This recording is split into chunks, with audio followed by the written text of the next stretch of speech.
Target confirmed, 2 clicks out. Take the shot. Copy that. Wind adjusted, shot ready. The first round left the barrel at 6:47 and 11 seconds in the morning on a Tuesday in February in a rented house on the Florida coast. It traveled 1,247 yards across the inlet. It traveled for 1 6/10 of a second. In that 1 6/10 of a second, a 61-year-old man in a beige fishing vest stood on the back deck of a 32-foot Grady White and raised a pair of Steiner binoculars to his eyes to watch the gulls work the bait fish off the south side of the channel marker. He did this every morning. He had done this every morning for 7 years. He did it at exactly 6:47 because that was when the light came up over the eastern bank and lit the water from behind the gulls, and you could see the bait fish move under the surface like silver coins being turned in somebody's hand. He was a man who liked his routines. He had been a man who liked his routines for 43 years. He had been a colonel in the United States Army for 28 of those years, and he had retired with full honors in 2022, and he had moved to a 4-bedroom house on the inlet in Pompano Beach, Florida, and he had bought a boat, and he had told his wife, the second one, that he was finally going to learn how to be still. He had not learned how to be still. He had only learned how to be still in the mornings. The round hit him in the left side of the chest, 3/4 of an inch below the sternum, at an angle of 7 degrees downward from horizontal. It exited through the lower edge of his right scapula. It did not stop in his body. It kept going. It struck the teak rail of the boat behind him and buried itself in the wood at a depth the Coast Guard divers, 6 hours later, would not bother to measure, because by then the rail had been cut out with a sawzall and bagged for evidence and tagged with a number that would be filed in a drawer in Miami and never opened again.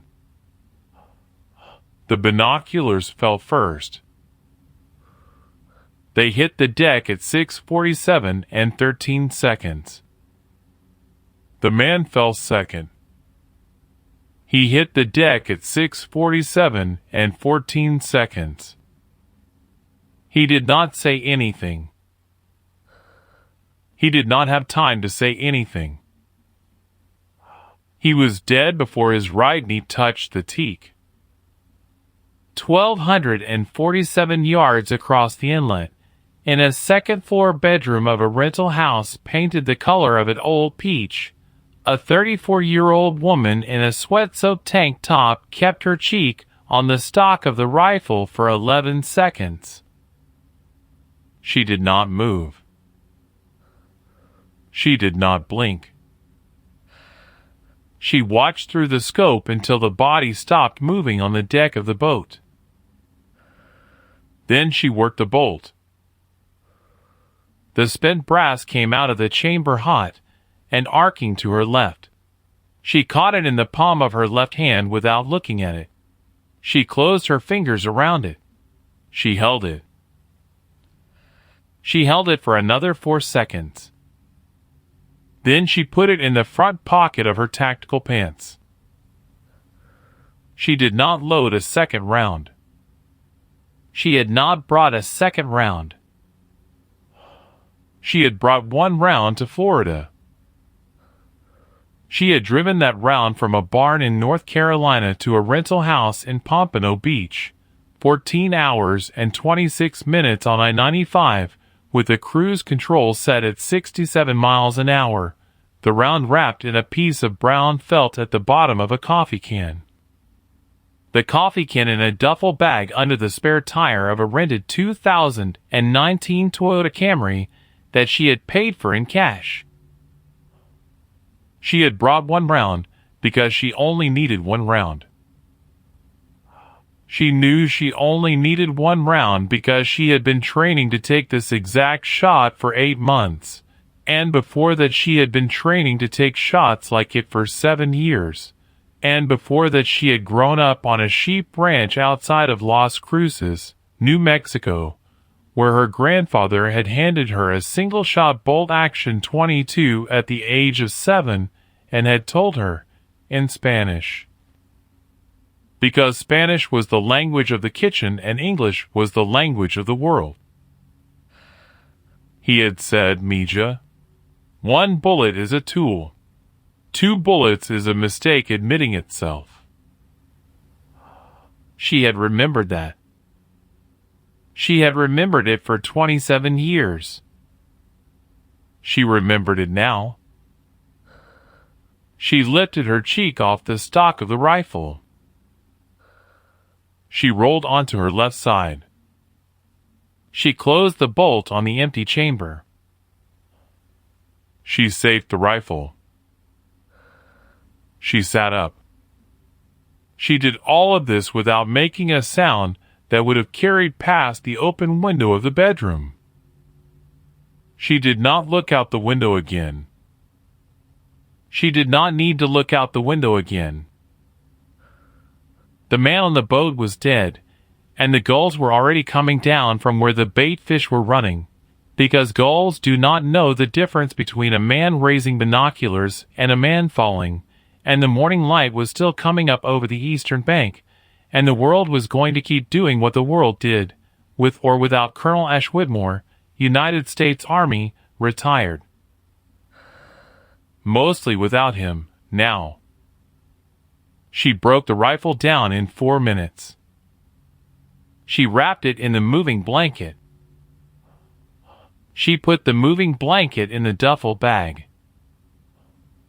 She put the duffel bag over her shoulder. She walked downstairs. She walked out the front door of the rental house at 6:53 in the morning. She put the duffel bag in the trunk of the Camry. She closed the trunk. She got in the driver's seat. She started the engine. She backed out of the driveway. She drove north on Federal Highway for 4 minutes until she reached the on-ramp for I-95 northbound, and she took it, and she set the cruise control at 67 miles an hour, and she drove. She did not turn on the radio. She did not call anyone. She did not stop until she crossed the state line into Georgia, 3 hours and 11 minutes later, at a Pilot Flying J truck stop outside of Kingsland, where she went into the bathroom, where she washed her hands, where she splashed cold water on her face, where she looked at herself in the mirror over the sink for exactly 4 seconds. She did not cry. She had not cried since June of 2021. She did not start crying now. She walked out of the bathroom. She bought a black coffee and a banana. She got back in the Camry. She kept driving north. 618 miles behind her, the Coast Guard cutter Maple was easing alongside an empty 32-foot Grady White that was drifting 2 miles off the channel at Hillsborough Inlet with the keys in the ignition and a pair of Steiner binoculars on the deck. The captain of the Maple was a chief petty officer named Reyes. He had been in the Coast Guard for 19 years. He had seen empty boats before. He had not seen an empty boat exactly like this one. He stepped onto the deck of the Grady White at 0941 in the morning. He saw the binoculars. He saw the dark stain on the teak. He saw the place where it looked like somebody had stood, and then like somebody had not stood, and then like somebody had been there at all. He keyed his radio. he said. "Station Maple. We've got a situation here." That is where the official record begins. The official record will run to 411 pages over the next 16 months. It will conclude, in the spring of 2024, that Colonel Ash Whitmore, United States Army, retired, of Pompano Beach, Florida, most likely fell from the deck of his recreational vessel on the morning of February the 12th, while alone, while raising a pair of binoculars. While in a medical condition consistent with the cardiac history disclosed in his most recent VA physical, and that his body, despite extensive search operations conducted by the United States Coast Guard, was not recovered. The official record will not mention a rental house on the inlet. The official record will not mention a woman. The official record will not mention a single round of 7.62 by 51 NATO ammunition. Because the official record will never know about any of those things. Only one other living person on the surface of the earth will know about those things. He is a 63-year-old retired first sergeant on a small farm outside of Sanford, North Carolina, and on the morning of February the 12th, 2024, he is standing in a barn with both hands resting flat on a workbench, and he is looking at the empty place on the wall where a rifle used to hang, and he is not moving. He stands there for 11 minutes. Then he goes inside the house. He pours himself 2 fingers of Maker's Mark. He does not drink it. He sets the glass down on the kitchen counter. He sits at the kitchen table. He waits. That is where I come in, friend. Hold on. Hold on right there. I want you to set that scene down on a shelf in your head for just a minute and come back to me. Come back to the porch. Come back to where it's just you and me and a glass of something amber and an old Labrador asleep on the boards. I'll get you back to the inlet. I promise you I will. I'll take you all the way back there. But you need to know who she is first. You need to know how she got to that window. Because the woman who put one round across 1,247 yards of Florida water on the morning of February the 12th, 2024, she did not start in that rental house. She started a long way before that. My name is Gunny Hargrove. 27 years in the United States Marine Corps. 14 of those years running the Scout Sniper School at Quantico, Virginia. I trained 800 shooters in my career, and 41 of them were women, and 9 of those women were better than any men I ever crossed paths with. The woman in the rental house was not one of mine. She was Army. Army Sniper School at Fort Benning, Georgia. Class of 2015. I did not train her. But I trained the man who did. His name was First Sergeant Owen Pratt. 22 years in the Army. 5th Special Forces Group.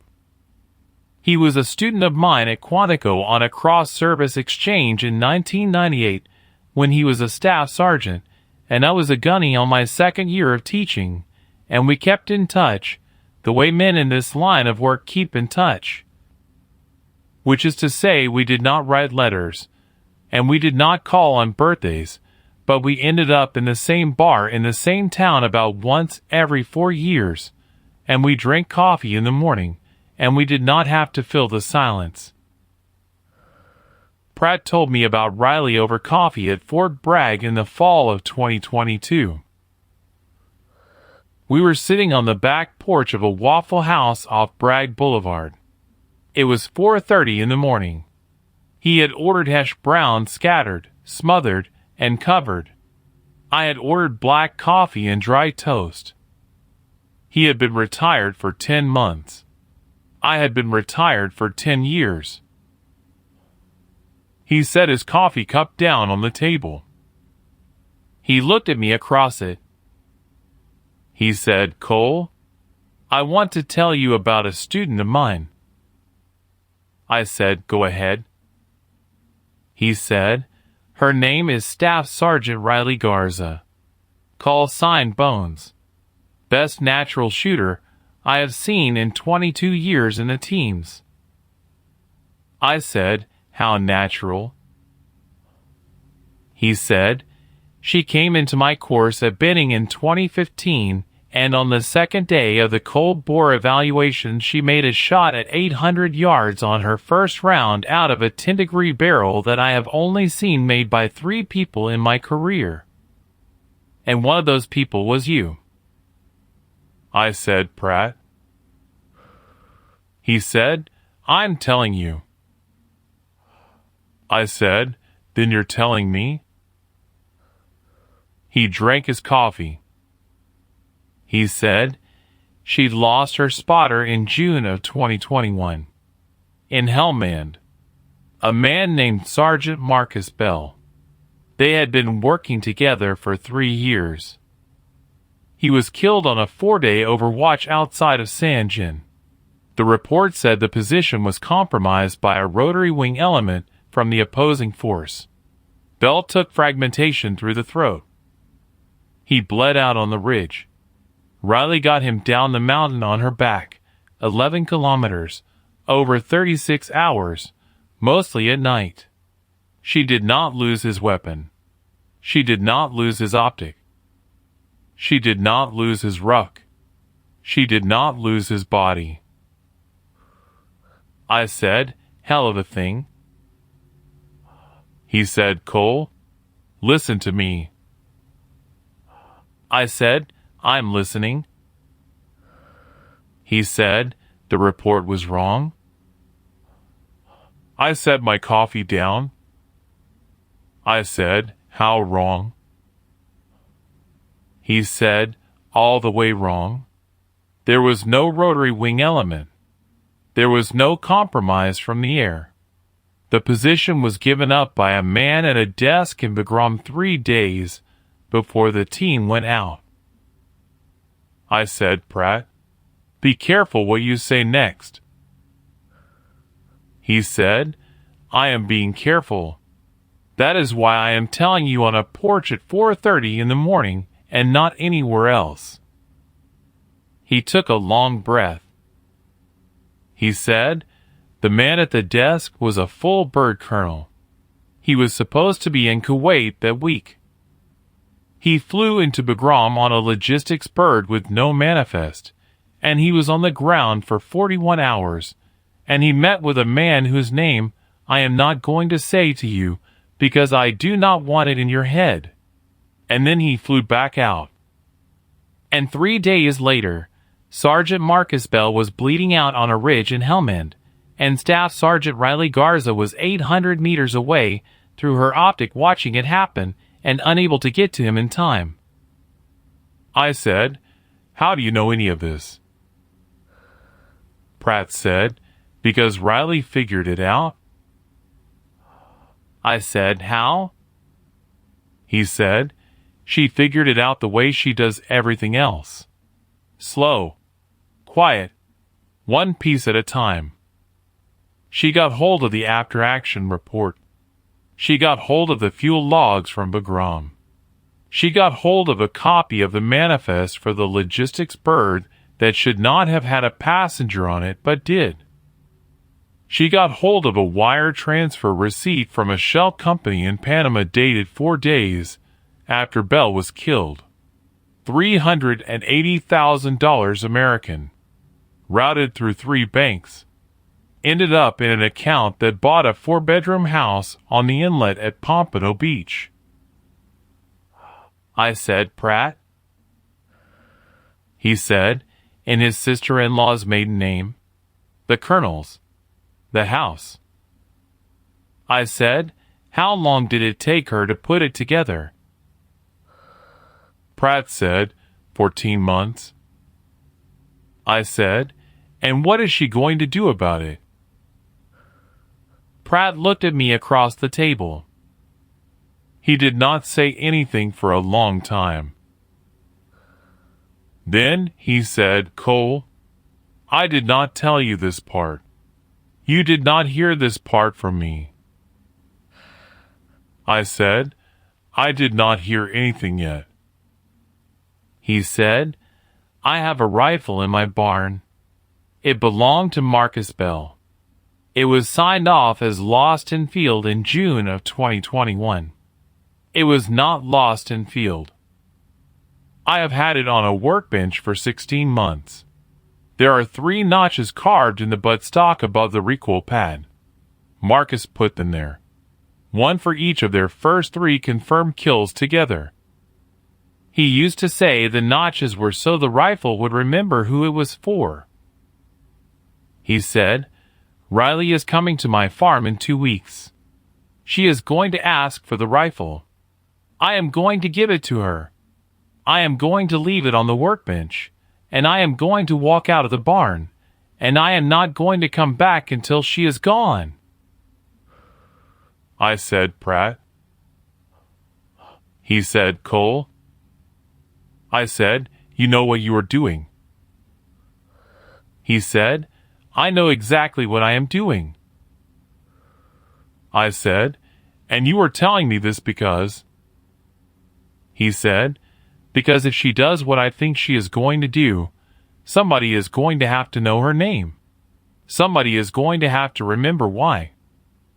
And I am not going to live forever, and you are not going to live forever, and the official report is going to say one thing, and the truth is going to be another thing, and I want to make sure that at least one person on the right side of this story is still saying her name out loud when I am in the ground. I said, Pratt. He said, Cole. We sat on that porch until 5:46 in the morning. We did not say anything else. He paid for the breakfast. He drove home to his farm in Sanford. I drove home to Maggie in North Carolina. I did not tell Maggie about the conversation for 11 months. I am telling you about it now. Sit with that for a second, friend. Now, let me tell you who Riley Garza is. From the start. Before the barn. Before the rental house. Before the morning of February the 12th. Let me tell you about a girl on a sheep ranch outside of Las Cruces. Maria Rosalia Garza was born on the 14th of September, 1989, in a hospital in Las Cruces, New Mexico, 8 miles from the ranch her family had worked since 1891. Her mother was a high school Spanish teacher named Elena. Her father was a sheep rancher and part-time large animal veterinarian named Hector. She was the youngest of 4. 3 older brothers, all of them taller than her by the time she was 9. All of them gone from the ranch by the time she was 16. 1 to the Marines, 1 to the oil fields in Midland, 1 to a community college in Albuquerque that he did not finish. She was not raised by any of them. She was raised, in the way that mattered, by her grandfather. His name was Aurelio Garza. He was 71 years old when she was born. He had been a Marine in Korea in 1951 and 1952, and he had come home with a Purple Heart and a left ear that did not hear above 60 decibels, and he had gone to work on the same ranch his father had worked, and his father's father before him, and he had not left it for 58 years. He was the one who taught her to shoot. She was 7 years old. It was a Saturday morning in October. The light over the Oregon mountains was that thin, hard light that the desert has in October, The kind of light that does not warm anything but shows everything. Her grandfather walked her out behind the equipment shed.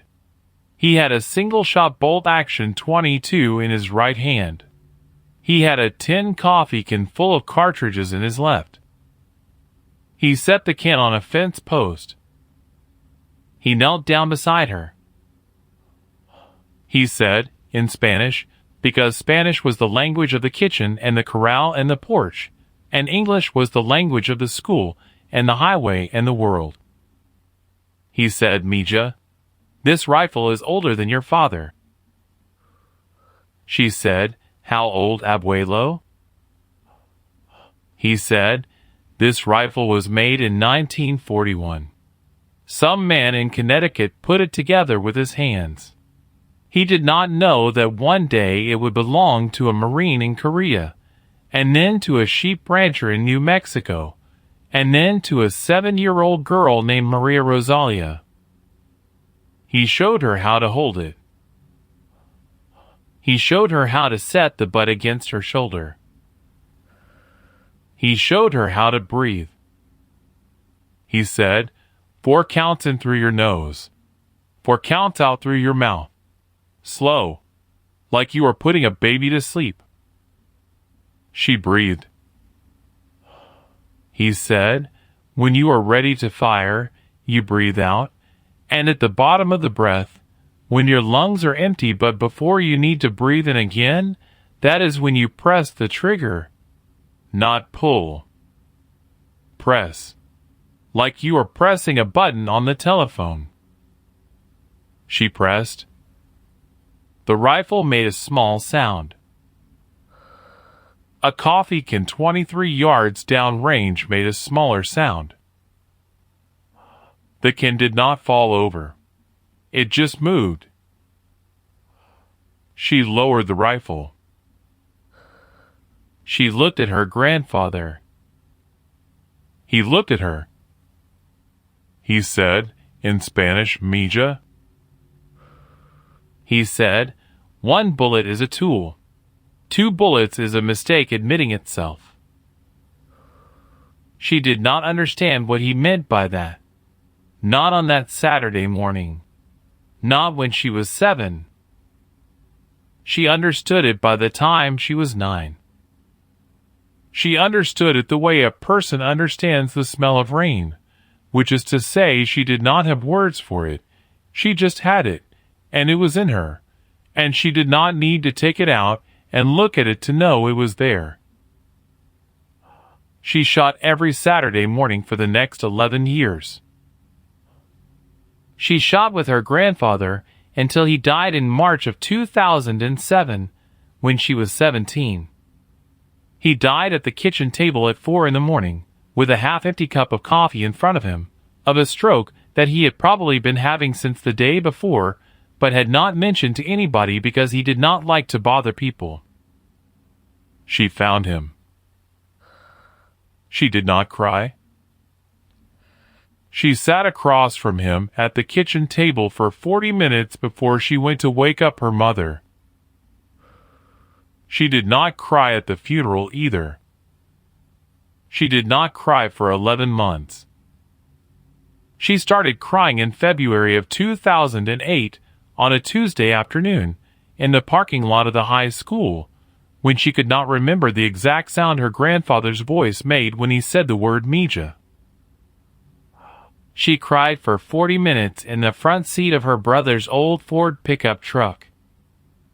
Then she stopped. She did not cry again for 13 years. She graduated from high school in May of 2008. She enlisted in the United States Army that summer. She signed the paperwork on a Tuesday afternoon in the recruiting station in El Paso. The recruiter asked her what MOS she wanted. She said, 11 Bravo. The recruiter said, infantry. She said, yes. The recruiter said, you know women cannot be 11 Bravo. She said, then I will be the closest thing the Army will let me be. The recruiter looked at her. He said, 88 Mike. Motor transport? She said no. He said, 42 Alpha. Human resources? She said no. He said, 68 Whiskey. Combat medic? She said yes. She shipped to Fort Sam Houston in September. She made it through basic. She made it through medic school. She made it through her first 3 years of garrison duty at Fort Hood, Texas, mostly running a battalion aid station and learning, on her own time, on weekends, the things the Army would not yet let her learn officially. In 2012, the Army opened a small number of MOS positions to women on a pilot program. She put her packet in for a transfer to 15 Whiskey, unmanned aerial systems operator. She did not want to fly drones. She wanted to be near the cell that was going to start letting women into the combat arms, because she knew that cell was about to crack open, and she wanted to be on the other side of it when it did. She got the transfer. She deployed to Afghanistan in 2013 as a drone operator attached to a Ranger battalion. She watched men do things through a screen in real time that she had spent her entire childhood preparing to do herself. She did not say anything. She did her job. She did it well. She did it for 2 years.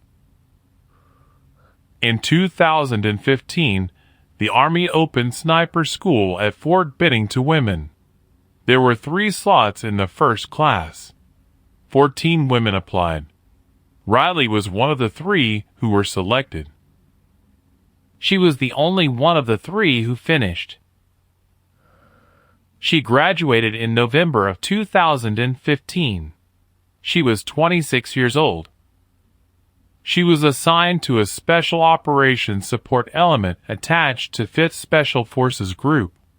She did not technically become a Green Beret, because that was still not open to women.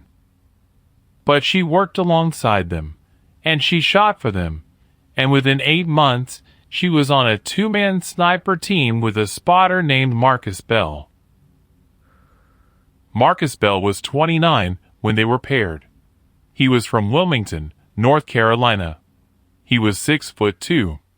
He had a wife named Teresa and a daughter named Olivia, who was 4 years old when Marcus and Riley started working together. He had been a Ranger before he had switched over to the group. He had 2 combat deployments behind him. He could read wind the way some people read sheet music, not by thinking about it, just by looking at it. He and Riley deployed together 6 times over the next 5 years. Iraq, Syria, Niger, Afghanistan twice. One place neither of them ever named out loud, not even to each other.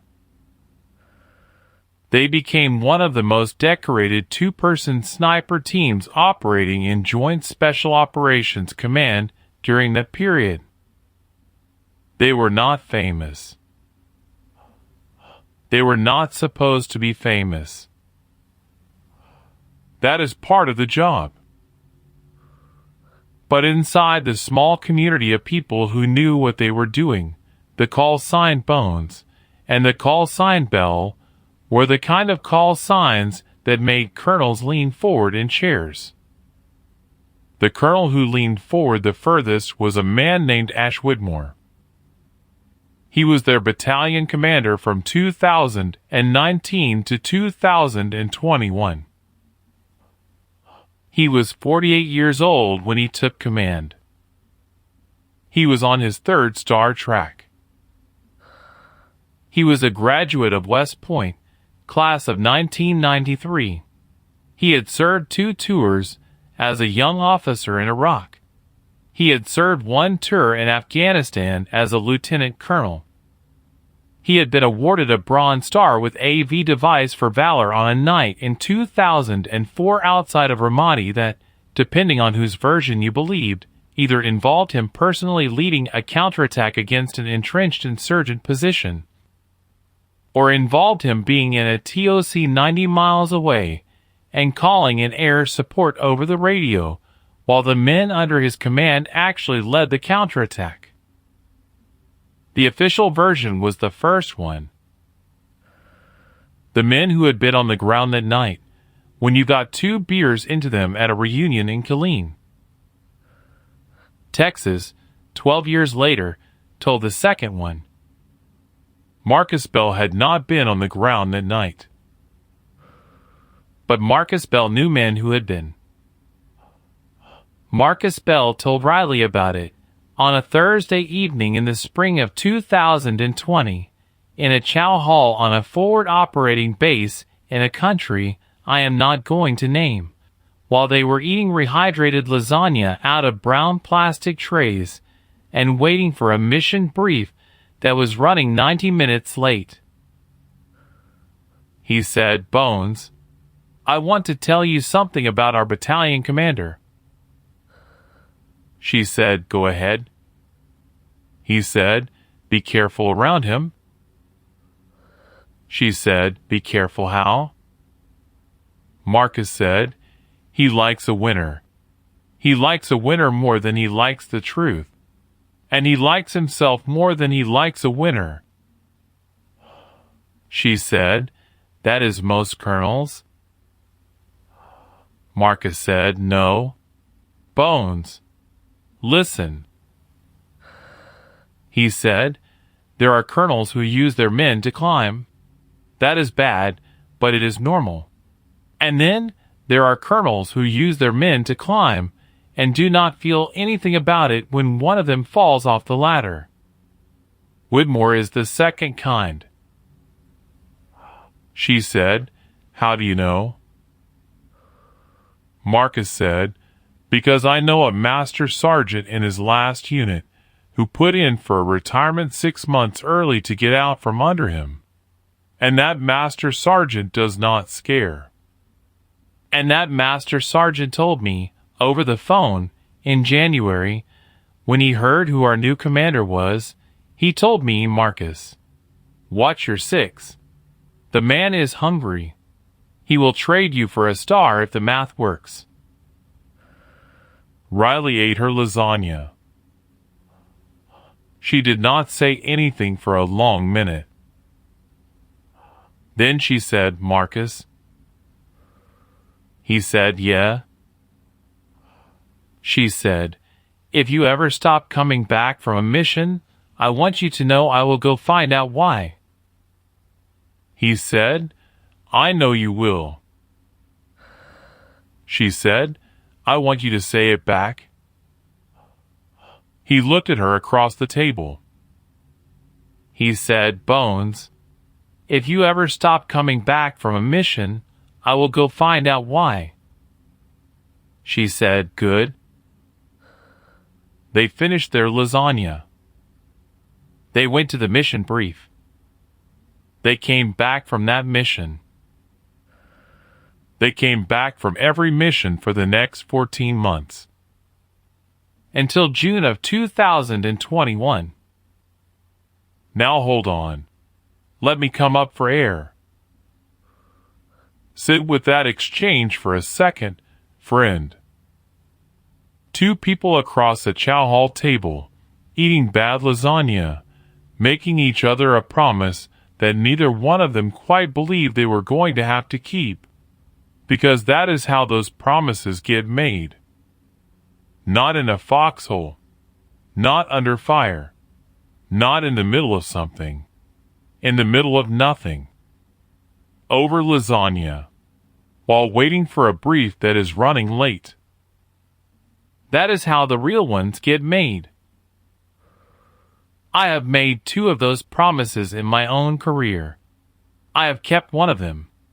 I am still waiting to find out about the other one. Marcus Bell kept his promise to Riley Garza in June of 2021. He kept it by getting on a helicopter with her and going out on the ridge above San Jin when he knew, in some part of himself, that the intelligence picture for that mission did not quite add up. He went anyway. Because that was the job, and because his spotter was Riley, and because some promises you keep just by getting on the helicopter.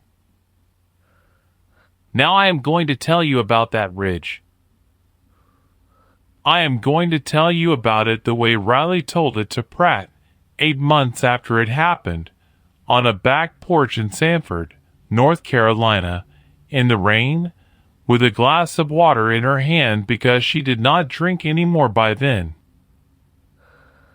I am going to tell it to you the way Pratt told it to me, over coffee at 4:30 in the morning at a Waffle House off Bragg Boulevard, 16 months after Riley told it to him. I am going to tell it the way I heard it.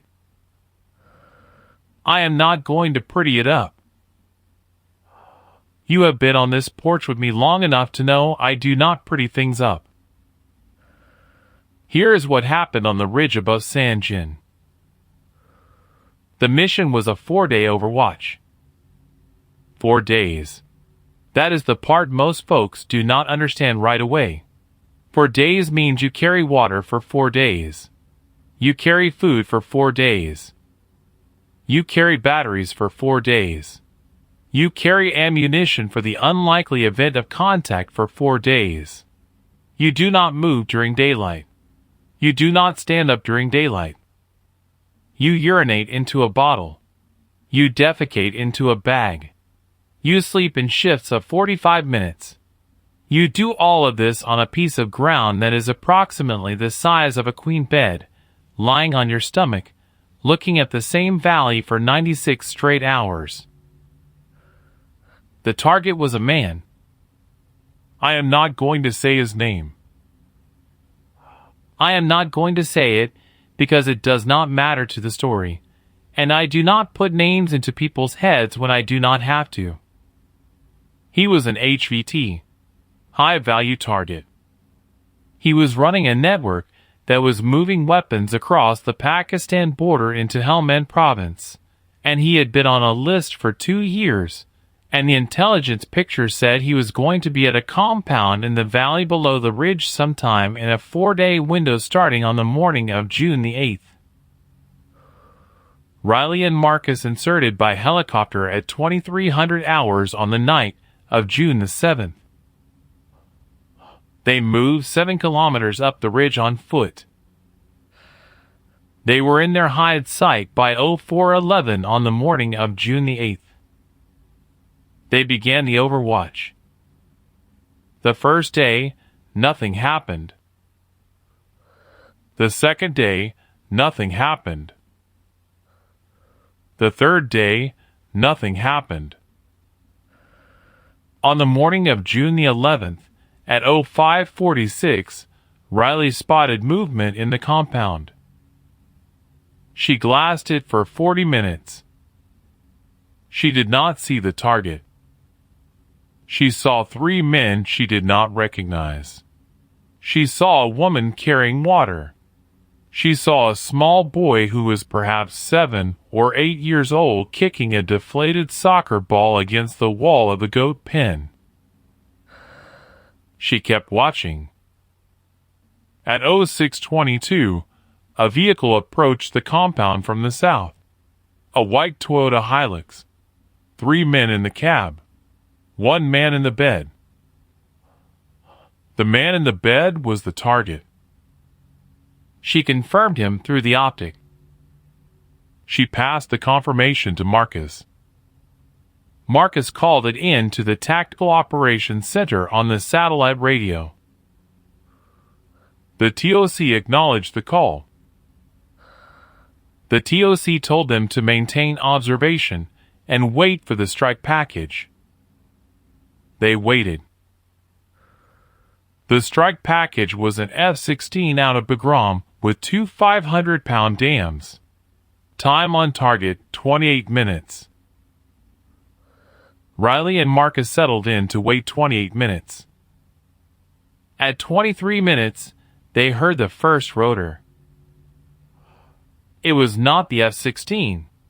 The F-16 was a fixed-wing aircraft and would have been too high and too fast to hear.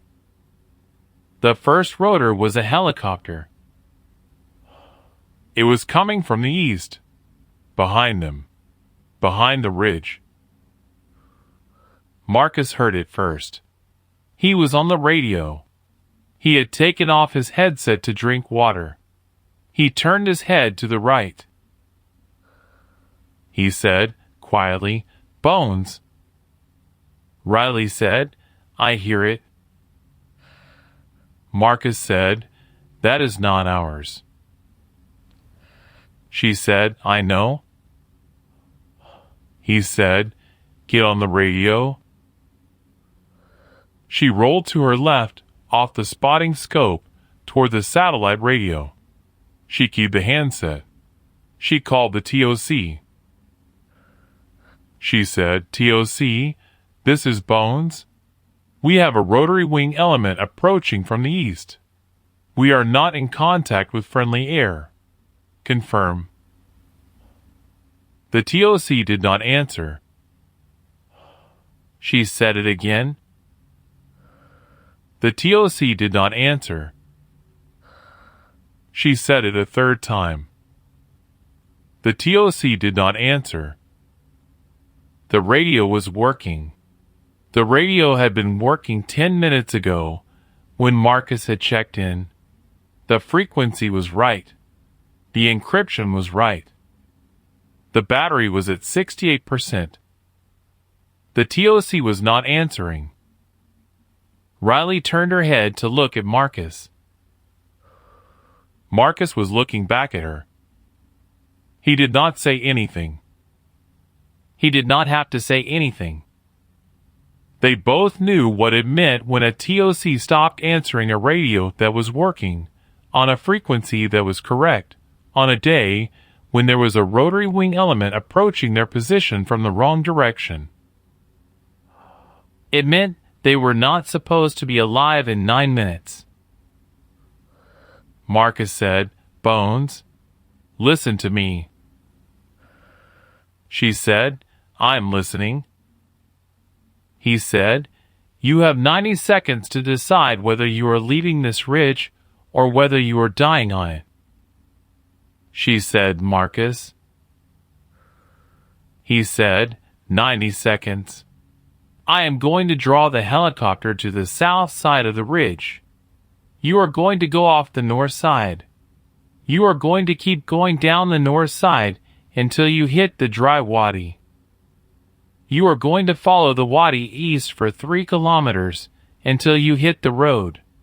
You are going to walk down the road in the open like a civilian woman because nobody is looking for a civilian woman.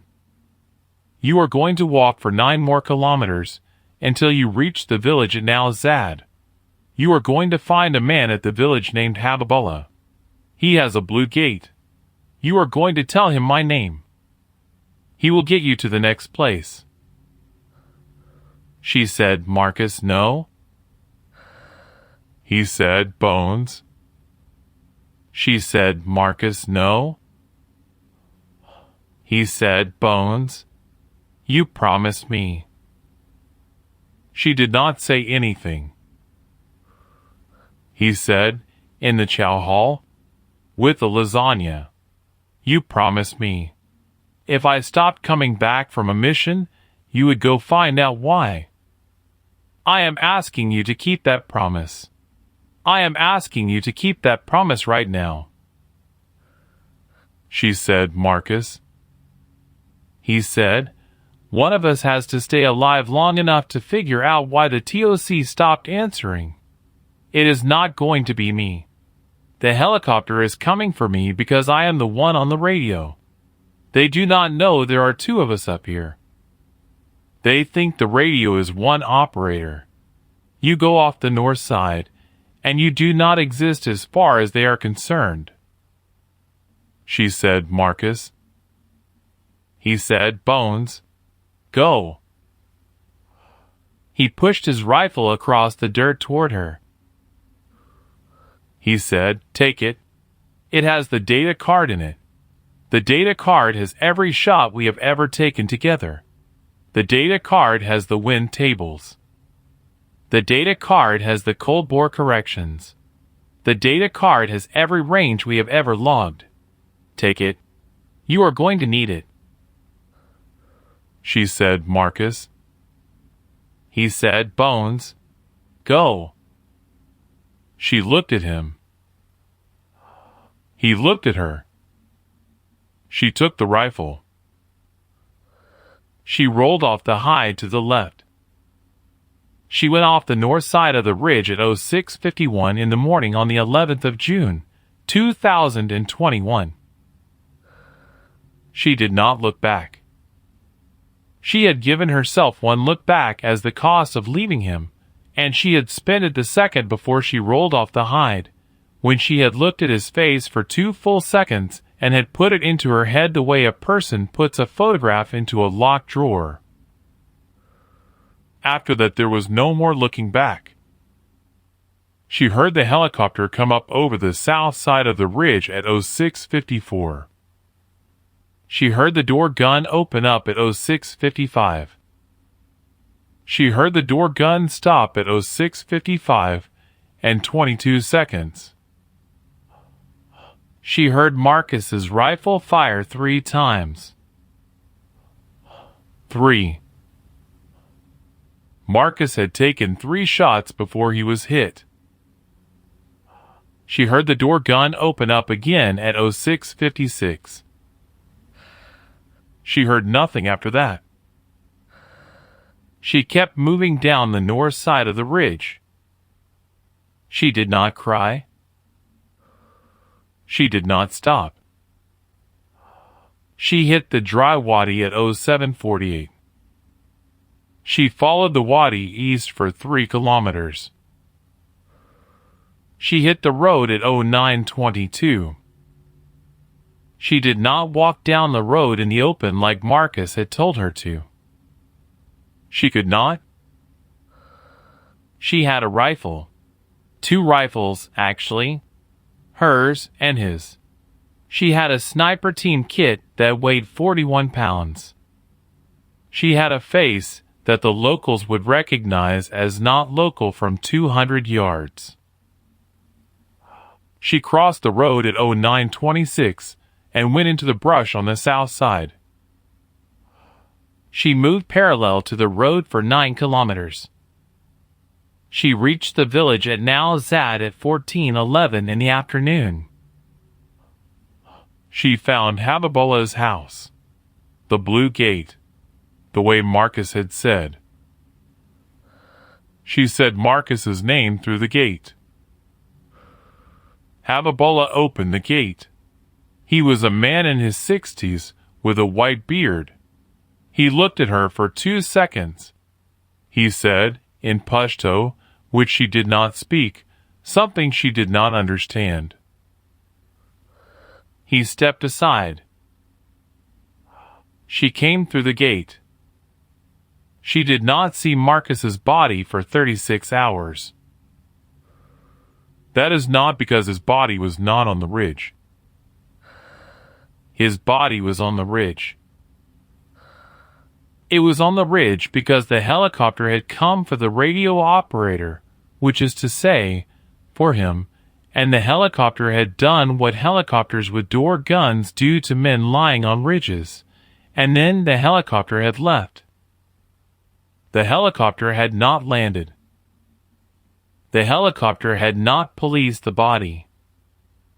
The helicopter had not even confirmed the body, because the helicopter crew had been told by the man at the desk in Bagram that there was 1 shooter on that ridge, and they had put 1 shooter's worth of fire onto the ridge, and they had gone home.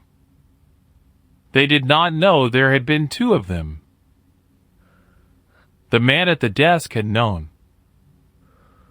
But the man at the desk had wanted there to be 1 of them, because 1 of them was a complication he had created, and 1 was a complication he could solve. 2 of them was a witness he had not planned for.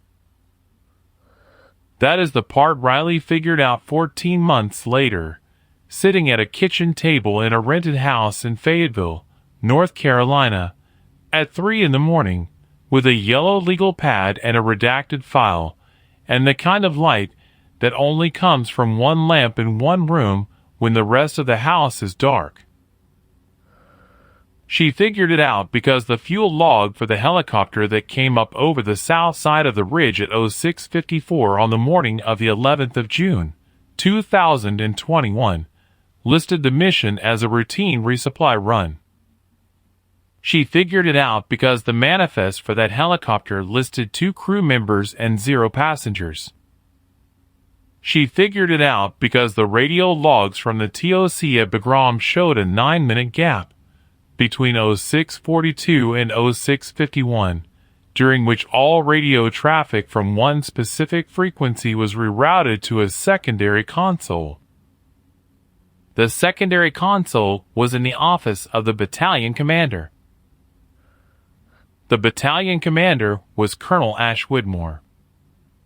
The battalion commander had been in Bagram for 41 hours that week on a logistics bird, with no manifest, when he was supposed to have been in Kuwait. The battalion commander had received a wire transfer from a shell company in Panama on the 15th of June, 2021, for days after Marcus Bell died on a ridge above San Jin. $380,000. Routed through 3 banks, ending up in an account that bought a 4-bedroom house on the inlet at Pompano Beach, Florida, in the name of his sister-in-law, who had not lived in Florida a day in her life, who lived, in fact, in a 1-bedroom apartment in Toledo, Ohio, where she worked as a dental hygienist and where she had not, in 2022 or 2023 or 2024, ever set foot in the 4-bedroom house on the inlet. The 4-bedroom house on the inlet was lived in by Colonel Ash Whitmore, United States Army, retired, who fished every morning at 6:14, who read the paper at 6:31, who raised his binoculars to watch the gulls at 6:47. Now, friend, before I take you any further down this road, pour yourself something. I am pouring myself something. Maggie is asleep upstairs. Bishop is asleep on the boards by my feet. The porch light is on. The bourbon is in the glass. I am not in any hurry. I want to talk to you for a minute about what Riley did between June of 2021 and February of 2024. Because there is a version of this story where she gets off the plane in Dover, Delaware, with Marcus's body in a flag-draped transfer case, and she goes a little crazy, and she buys a rifle, and she drives to Florida, and she shoots a colonel. That is not what happened. That version of the story would take 3 weeks. This version of the story took 32 months. And here is what most folks miss, friend. Most folks miss that the difference between an angry woman and a sniper is 32 months. An angry woman is dangerous for 3 weeks. A sniper is dangerous for the rest of her life. Riley did not buy a rifle when she got home. She did not call a lawyer. She did not write a letter to the Inspector General. She did not call a reporter. She did not post anything on the internet. She did not tell her brothers. She did not tell her mother. She did not tell her father, who was by then 76 years old and had Parkinson's, and could not have done anything with the information except worry about her. She did not tell anyone. She went to Marcus's funeral at Arlington on the 27th of June, 2021. She wore her Class A's. She sat in the front row beside Teresa, his widow. She held Olivia, who was 8 years old by then, on her lap during the 21-gun salute. She accepted the tri-folded flag when the chaplain handed it to her, because Teresa had asked her to, because Teresa had said, in a kitchen in Wilmington 3 days earlier, that Marcus would have wanted Riley to be the one to take it, and Teresa was not going to argue with what her husband would have wanted, even with him in the ground. Riley held the flag. She did not cry. She held Olivia. She did not cry. She put her thumb on Marcus's dog tag, which she had been wearing around her own neck since the day she had come down off the ridge, and she traced his name with her thumb, Sergeant Marcus Bell, once, slowly, while the bugler played taps. She did not cry. She went back to Fort Bragg the next morning. She put in for 60 days of leave. She used those 60 days to drive every road between Fort Bragg, North Carolina, and Toledo, Ohio, and Pompano Beach, Florida, and Las Cruces, New Mexico, and back to Fort Bragg again. She drove 11,000 miles in 60 days. She did not stop at any tourist sites. She did not call anyone. She slept in her truck. She ate at gas stations. She was not running. She was thinking. She came back from leave in September of 2021. She put in for a transfer out of 5th Special Forces Group. She requested an assignment as an instructor at the Army Sniper School at Fort Benning. The Army gave it to her. She moved to Benning in November. She taught at the sniper school for the next 15 months.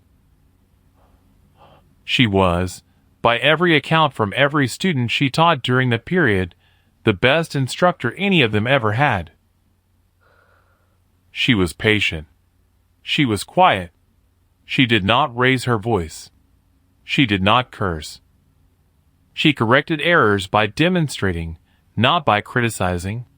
She had a way of standing behind a student on the firing line, with her hands behind her back, that made the student shoot better just by feeling her there.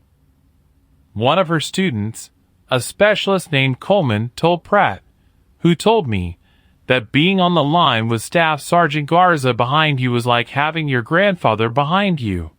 If your grandfather had been the calmest person you had ever met in your life and had also been able to put a round through a quarter at 800 yards. She was not, during those 15 months, working on Marcus.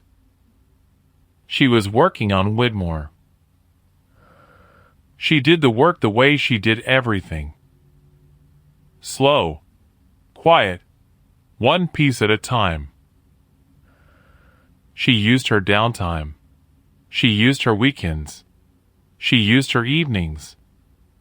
She used the resources that a senior NCO at a major Army installation has access to, and she used them carefully, and she never used the same resource twice, and she never left a digital footprint, and she never told a soul. She got the after-action report from the mission on the ridge through an old contact at 5th Group who owed Marcus a favor and who, when she asked, did not ask why. She got the fuel logs from Bagram through an Air Force Chief Master Sergeant she had served alongside in Niger in 2017, who, when she asked, also did not ask why. She got the manifest for the helicopter through a civilian contractor named Polk who worked for a company that handled aviation maintenance records for Department of Defense rotary wing assets, and who had been Marcus's college roommate at NC State, and who, when she called him for the first time in 8 years and asked him for a favor, said, "How long do you need?"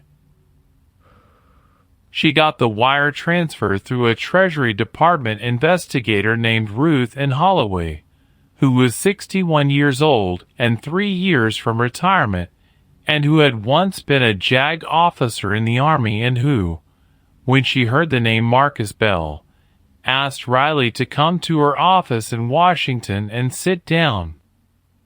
They sat in that office for 4 hours. Holloway pulled records.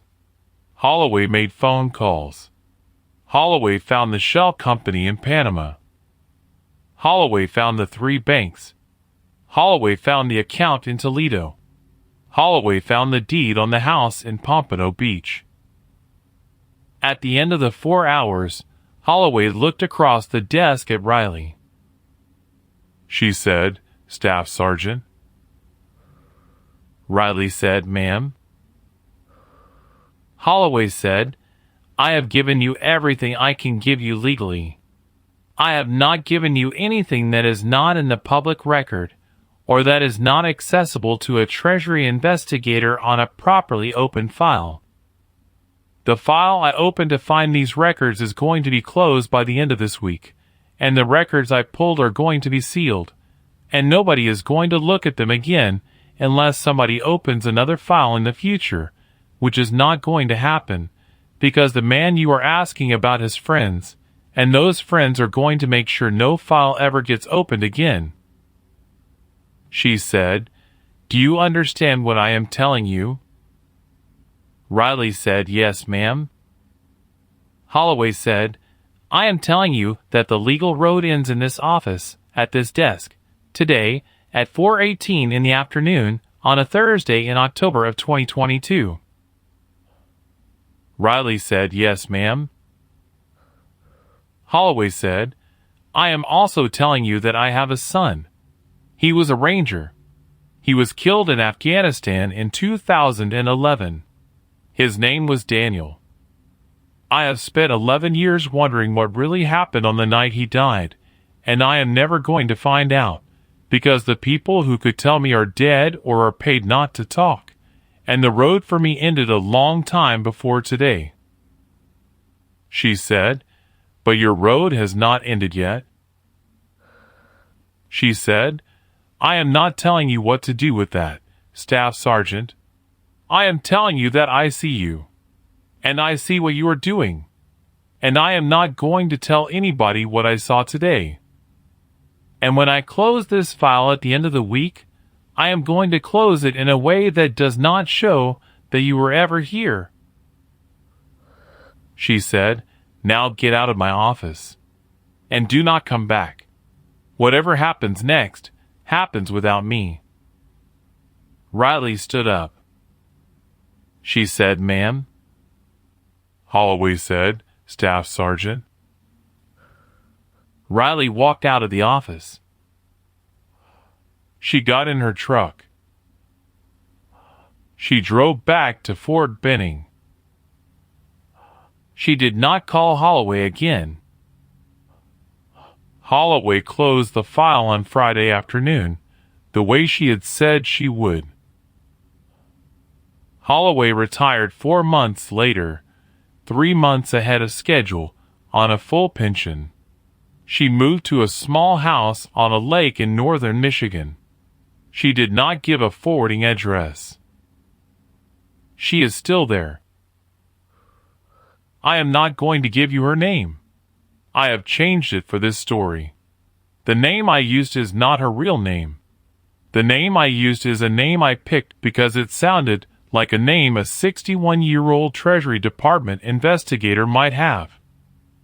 The real woman is alive, and the real woman is in her 70s, and the real woman is going to die in her own bed of her own causes, and that is the way I want it. She is one of the people who helped Riley get to the window in the rental house on the inlet. She is one of the people whose name will not be in any report. She is one of the people whose name should be remembered anyway, even if I am the only one saying it, and even if I am saying it under a name that is not hers. Sit with that for a second, friend. Now, let me tell you about Pratt and the barn. Pratt retired from the Army in November of 2022, 22 years in. He bought a small farm outside of Sanford, North Carolina, 41 acres. A house from 1948. A barn from 1936. A pond with bass in it. 3 sheep, because his wife, Carol, had wanted sheep, and she had died of breast cancer in 2019, and Pratt had bought the sheep 2 months after she died because she had wanted them, and now she was not going to get them unless he got them for her. Pratt had been Marcus Bell's instructor at the Army Sniper School in 2012. Pratt had been a mentor to Marcus for 9 years after that. Pratt was the man Marcus called when he had a problem he could not say out loud to anyone in his chain of command. Pratt had taken the call from Marcus on the night of the 4th of June, 2021, 3 days before Marcus inserted on the ridge. In that call, Marcus had said, "Top, I want to tell you something. I do not want you to do anything with it. I just want one other person on the planet to know it." Pratt had said, "Go ahead." Marcus had said, "I think my battalion commander is dirty." Pratt had said, "How dirty?" Marcus had said, "I do not know yet, but I have been watching him for 4 months. He has been having meetings with people who do not show up on any roster. He has been flying to places he is not supposed to be flying to. He has been making phone calls on a personal cell phone that he keeps in a drawer in his office, and that he does not carry with him on base." Pratt had said, "How do you know about the phone?" Marcus had said, "Because I had a problem with my safe last month, and the maintenance guy who came to fix it left the door to the colonel's office open while he was working on the wall, and I saw the drawer, and I saw the phone, and 3 days later I was in a meeting in that office, and I watched him take a call on it. He stepped out of the room to take it. He came back in 11 minutes. He was sweating." Pratt had said, "Marcus." Marcus had said, "I know." Pratt had said, "What are you going to do about it?" Marcus had said, "Nothing yet. I have a mission coming up. After the mission, I am going to put together what I have, and I am going to take it to the Inspector General, and I am going to let the system handle him." Pratt had said, "Marcus, listen to me." Marcus had said, "I'm listening." Pratt had said, "A colonel on a 3rd star track does not get taken down by an E5 sergeant with a folder. A colonel on a 3rd star track gets taken down by another colonel, or by a 1 star, or by somebody at the Pentagon with a grudge. You are not any of those things. You are a sniper with a folder." Marcus had said, "Top." Pratt had said, "If you take that folder to the Inspector General, the Inspector General is going to take it to a friend of the colonel, and the friend of the colonel is going to make a phone call, and you are going to find out, very quickly, what it feels like to be a sniper with a folder who has annoyed the wrong colonel." Marcus had said, "Top, what am I supposed to do?" Pratt had said, "You are supposed to wait. You are supposed to keep watching. You are supposed to put the folder somewhere safe. And you are supposed to come back from this mission. And then we are going to sit down, you and me, in person, and we are going to figure out who in the chain is high enough to take a colonel down. And we are going to take it to that person.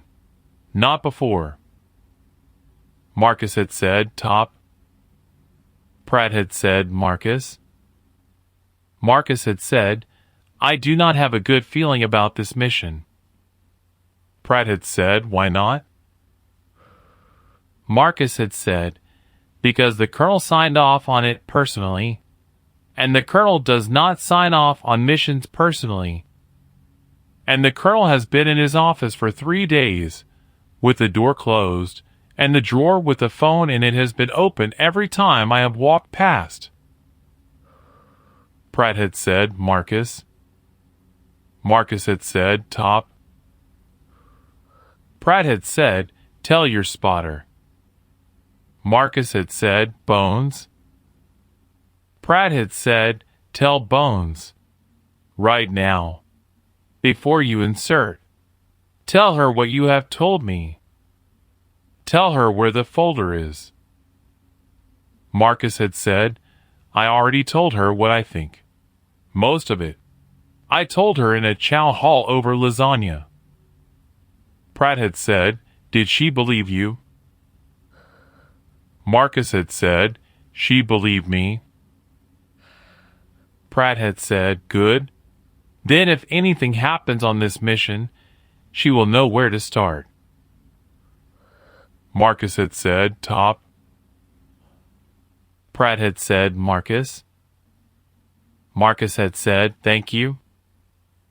Pratt had said, come back from the mission, Marcus. Marcus had said, I am going to try. That was the last conversation Pratt ever had with Marcus Bell. Pratt did not know, when he hung up the phone that night, that he was not going to talk to Marcus again. He had thought he was going to talk to Marcus in 8 days, when the mission was done, when Marcus was back at the FOB, when they could pick up the conversation and figure out a way to bring the folder to somebody who could do something with it. He found out Marcus was dead from a phone call 8 days later. The phone call was from a chaplain at Fort Bragg. The chaplain did not know that Pratt and Marcus had spoken on the 4th of June. The chaplain only knew that Pratt was listed in Marcus's contact book as a person to call.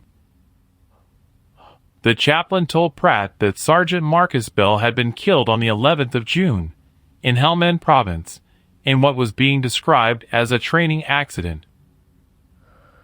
Pratt said, a training accident. The chaplain said, yes, sir. Pratt said, in Helmand Province. The chaplain said, yes, sir. Pratt said, son, do you know what kind of training is happening in Helmand Province in June of 2021? The chaplain said, no, sir, I do not. Pratt said, neither do I. Then Pratt hung up. He sat on his porch for the rest of that afternoon. He did not eat. He did not drink. He did not call anyone. He watched the light move across his pasture, and he watched his 3 sheep work their way along the fence line, and he watched the bays come up to feed on the surface of the pond at 6:23 in the evening, the way they always did in June. At 7:07 he went inside. He took down a yellow legal pad from a shelf in his kitchen. He wrote, at the top of the page, in capital letters, the name Marcus Bell. Underneath the name he wrote, in smaller letters, the words things that are true. And then he started a list. He worked on the list for the next 16 months. He worked on it the same way Riley was working, 300 miles away in Fayetteville, except that Pratt and Riley did not know, at first, that they were both working. They figured that out in October of 2022, 6 weeks before Riley came to see him at the farm for the first time. She called him on a Tuesday afternoon. She said, Top Pratt, this is Staff Sergeant Riley Garza. We have not spoken before. I was Marcus Bell's spotter. He said, Bones. She said, "Yes, Top." He said, "I have been waiting for this call for 14 months. She said, "Top." He said, "How much do you have?" She said, "Top, I do not want to say it on the phone." He said, "Come to the farm. Take the 87 exit off I-95. Turn left at the second light. 6 miles down on the right. White mailbox. Number 471. She said, "When?" He said, "Friday." She said, "I will be there at 1900. He said, "I will have the coffee on." She came to the farm in 1904 on Friday, the 21st of October, 2022. She drove a 6-year-old Ford F-150 in midnight blue. She was wearing civilian clothes, Wrangler jeans, a black t-shirt, a brown canvas jacket, brown ropers. She had her hair pulled back in a low ponytail. She did not have anything in her hands except a manila folder. Pratt met her on the porch. He said, "Bones." She said, "Top." He said, "Come inside." They sat at his kitchen table for the next 11 hours. Pratt's yellow legal pad was on the table. Riley's manila folder was on the table. They put both of them in the middle of the table, and they went through them together, page by page, until 4:07 in the morning, when they had everything Pratt knew and everything Riley knew, and they had them laid out in front of them in 2 parallel columns, and they had found the 7 places where the columns crossed, and they had circled those 7 places in red pen. And they had sat there for 40 minutes looking at the circles without saying anything. At 4:47 in the morning, Pratt said, "Bones." Riley said, "Top." He said, "There is a rifle in my barn." She said, "I know." He said, "How do you know?"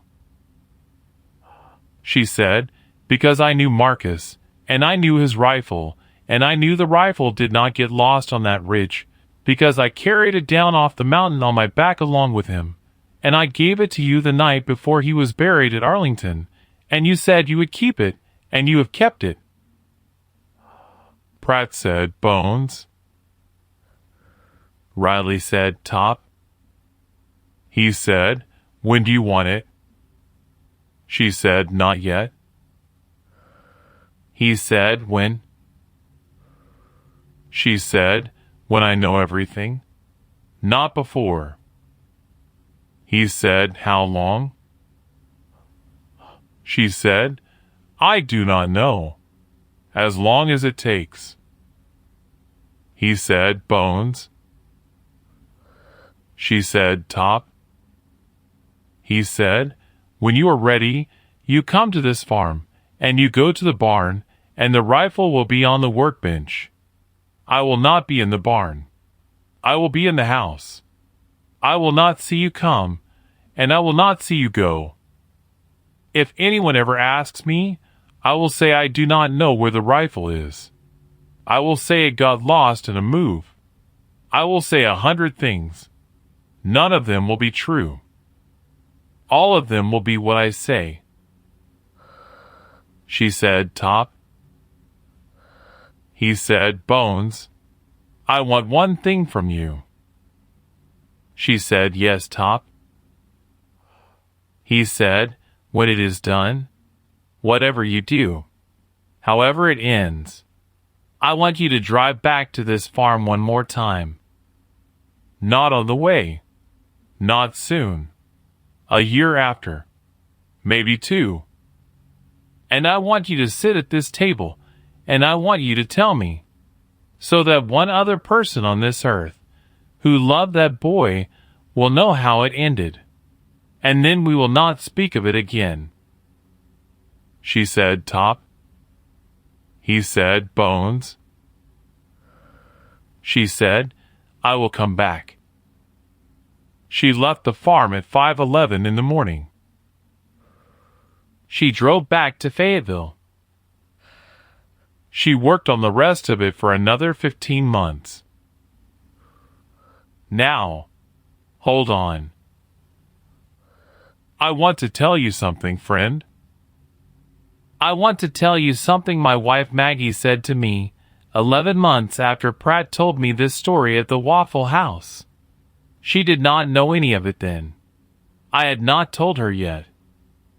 I told her on a Sunday night in September of 2023 on the back porch of our house in North Carolina, after dinner, after Bishop had gone to sleep, after the light had gone out of the sky. I told her what Pratt had told me. I told her about Marcus on the ridge. I told her about Riley coming down with his body on her back for 11 kilometers. I told her about the chow hall and the lasagna and the promise. I told her about Holloway in the Treasury Department office. I told her about Pratt's legal pad and Riley's manila folder. I told her about the rifle in the barn. I told her that I did not know, on that Sunday night in September, whether Riley had gone to the barn yet. I told her that Pratt had not said. I told her that I had not asked. Maggie sat with that for a long time. She was holding a cup of decaf coffee in both hands. The cup was the green one with the chip on the rim. She had been holding it for so long that the coffee was cold. She did not drink any of it. She said, after a long time, Cole? I said, Mag. She said, is she going to do it? I said, I do not know. She said, yes, you do. I said, I think she has already done it. I think she has done it in her head 1,000 times. I think the part that has not happened yet is just the part where the body matches up with the head. Maggie said, Cole? I said, Mag. She said, is she right to do it? I sat with that for a long time, friend. I am going to tell you what I told Maggie. I told her, Mag, I have been a Marine for 35 years, counting the 8 I have been retired. I have spent every one of those years inside a system that is supposed to work. The system is supposed to find the man at the desk in Bagram. The system is supposed to open the file. The system is supposed to call the witnesses. The system is supposed to convene the court-martial. The system is supposed to put the man at the desk in a cell at Fort Leavenworth for the rest of his natural life, and the system is supposed to let the widow of Sergeant Marcus Bell sleep at night knowing that the man who killed her husband is in that cell. The system did not do any of those things. The system closed the file. The system stamped the report training accident. The system gave the man at the desk a retirement ceremony with a band and a flag and a speech, and the system gave him a 4-bedroom house on the inlet at Pompano Beach, paid for with money he should not have had, in a name that was not his, and the system did not even pretend to look at the deed. The system failed. The system fails sometimes. When the system fails, friend, there are 3 things a person can do. The first thing is to accept that the system failed and to live with it. Most people do this. There is no shame in it. The world is full of widows and mothers and brothers and spotters who have lived with the system failing, and they have lived good lives anyway, and they have raised children, and they have grown old, and they have died in their own beds, and the system's failure did not eat them. The second thing is to keep fighting the system, to write the letters, to call the reporters, to go to the press, to file the lawsuits, to stand outside the federal building with a sign. This works sometimes. It works rarely. It works almost never against a colonel on a third-star track with friends in the Pentagon and a wire transfer routed through 3 banks. The third thing is what Riley did. I am not telling you the third thing is right, friend. I am not telling you it is wrong either. I am telling you it exists.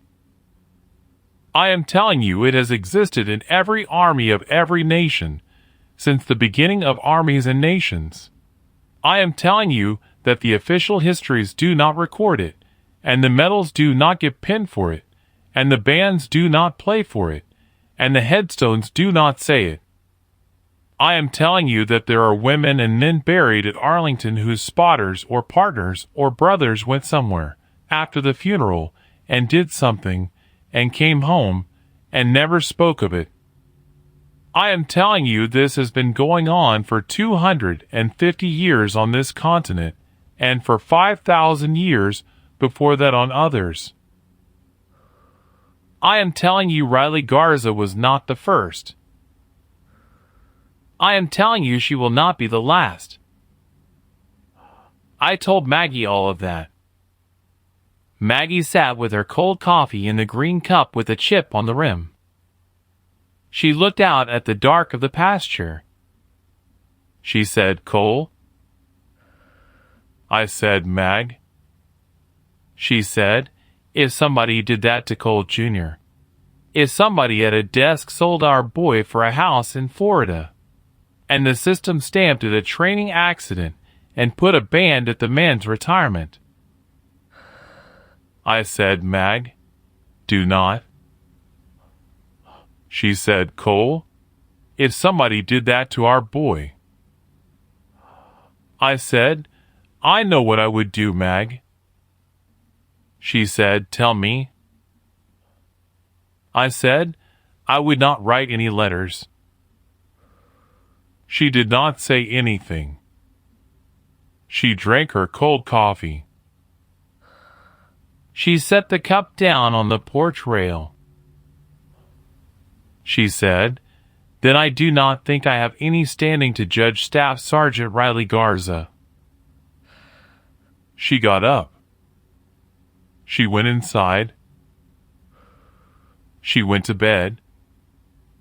I sat on the porch for another 2 hours. That is what Maggie said, friend. I am telling you because Maggie is the moral center of my house, and has been for 32 years, and if Maggie cannot find a reason to judge Riley Garza, then I am not going to spend a lot of time trying to find one for you. You will find your own, or you will not. That is between you and the porch you sit on at night. Now, back to Riley. Riley went to Pratt's farm on the morning of the 2nd of February, 2024. She did not call ahead. She did not have to. Pratt heard the F-150 coming up the gravel drive at 6:12 in the morning. He was at the kitchen table. He had been at the kitchen table since 5:45. He had a cup of coffee in front of him that he was not drinking. He had known, for about 2 weeks, that she was going to come soon. He did not know how he had known. He had just known. He heard the truck stop. He heard the door open. He heard the door close. He heard her boots on the gravel. He heard her go past the house, toward the barn. He did not get up. He did not look out the window. He sat at the kitchen table, and he listened to the barn door slide open on its rail, and he listened to her boots on the concrete pad of the barn, and he listened to the sound of the rifle case being set down on the workbench and then picked up again, and he listened to her boots come back out, and he listened to the barn door slide closed on its rail, and he listened to her boots go back to the truck, and he listened to the door open and close, and he listened to the engine start, and he listened to the F-150 back down the gravel drive and turn onto the county road and accelerate away to the south. The whole thing took 11 minutes. She had not come to the house. She had not knocked on the door. She had not said hello. She had not said goodbye. That was the arrangement. Pratt sat at the kitchen table for another 40 minutes after the truck was gone. Then he got up. He poured the cold coffee into the sink. He poured a fresh cup. He drank half of it. He picked up the phone. He called a number he had not called in 8 months. The number was for a hunting cabin in West Virginia that belonged to a man who had been in his original Special Forces qualification course in 1996. The man's name was Earl. Earl owned the cabin. Earl did not live in the cabin. Earl lived in Charleston. Earl let Pratt use the cabin once a year for a week of deer season, and otherwise the cabin sat empty, and otherwise Pratt did not call Earl. Pratt called Earl now. He said, "Earl?" "Pratt." Earl said, "Top." "Long time." Pratt said, "Earl, I need to use the cabin for a week."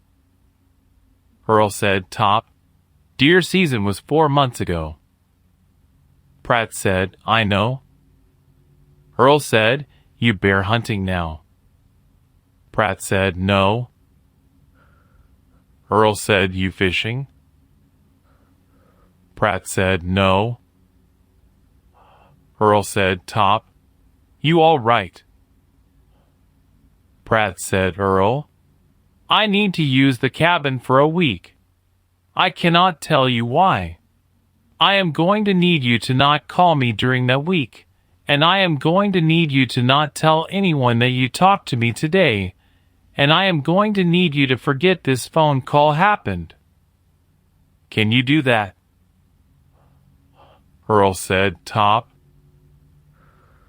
Pratt said, "Earl." Earl said, "Key is under the second cinder block from the porch step. Same place it has been for 19 years. Pratt said, "Thank you, Earl." Earl said, "Top." Pratt said, "Yeah." Earl said, "Whatever it is." Pratt said, "Earl." Earl said, "I never knew about it." Pratt said, "You never knew about it." Earl hung up. Pratt put down the phone. He went upstairs. He packed a duffel bag. He packed enough clothes for a week. He packed a DOP kit. He packed a paperback copy of Blood Meridian by Cormac McCarthy that he had read 4 times. He went out to his truck. He drove west to Earl's cabin in West Virginia, 6 hours and 40 minutes by way of back roads. He did not take I-95. He did not use his credit card. He paid for gas with cash. He arrived at the cabin at 15:22 in the afternoon. He found the key under the second cinder block. He let himself in. He did not turn on the lights for the rest of the daylight.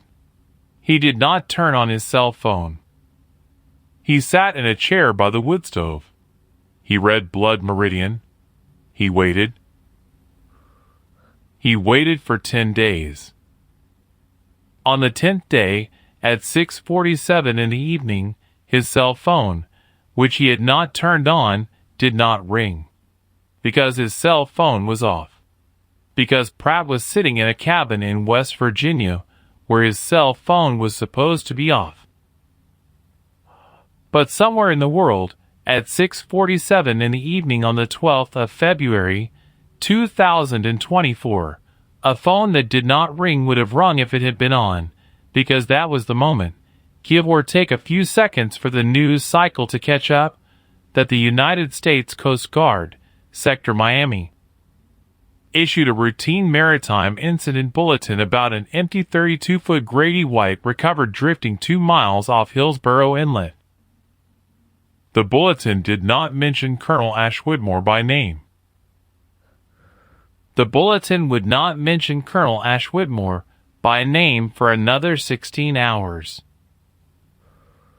Pratt did not know about the bulletin. Pratt sat in the cabin and read his paperback and ate canned chili out of a can, and did not turn on his cell phone, and did not turn on the radio, and did not turn on the small television in the corner of the cabin that did not work anyway. On the morning of the 14th of February, 2024, Pratt drove home. He arrived at his farm at 13:26 in the afternoon.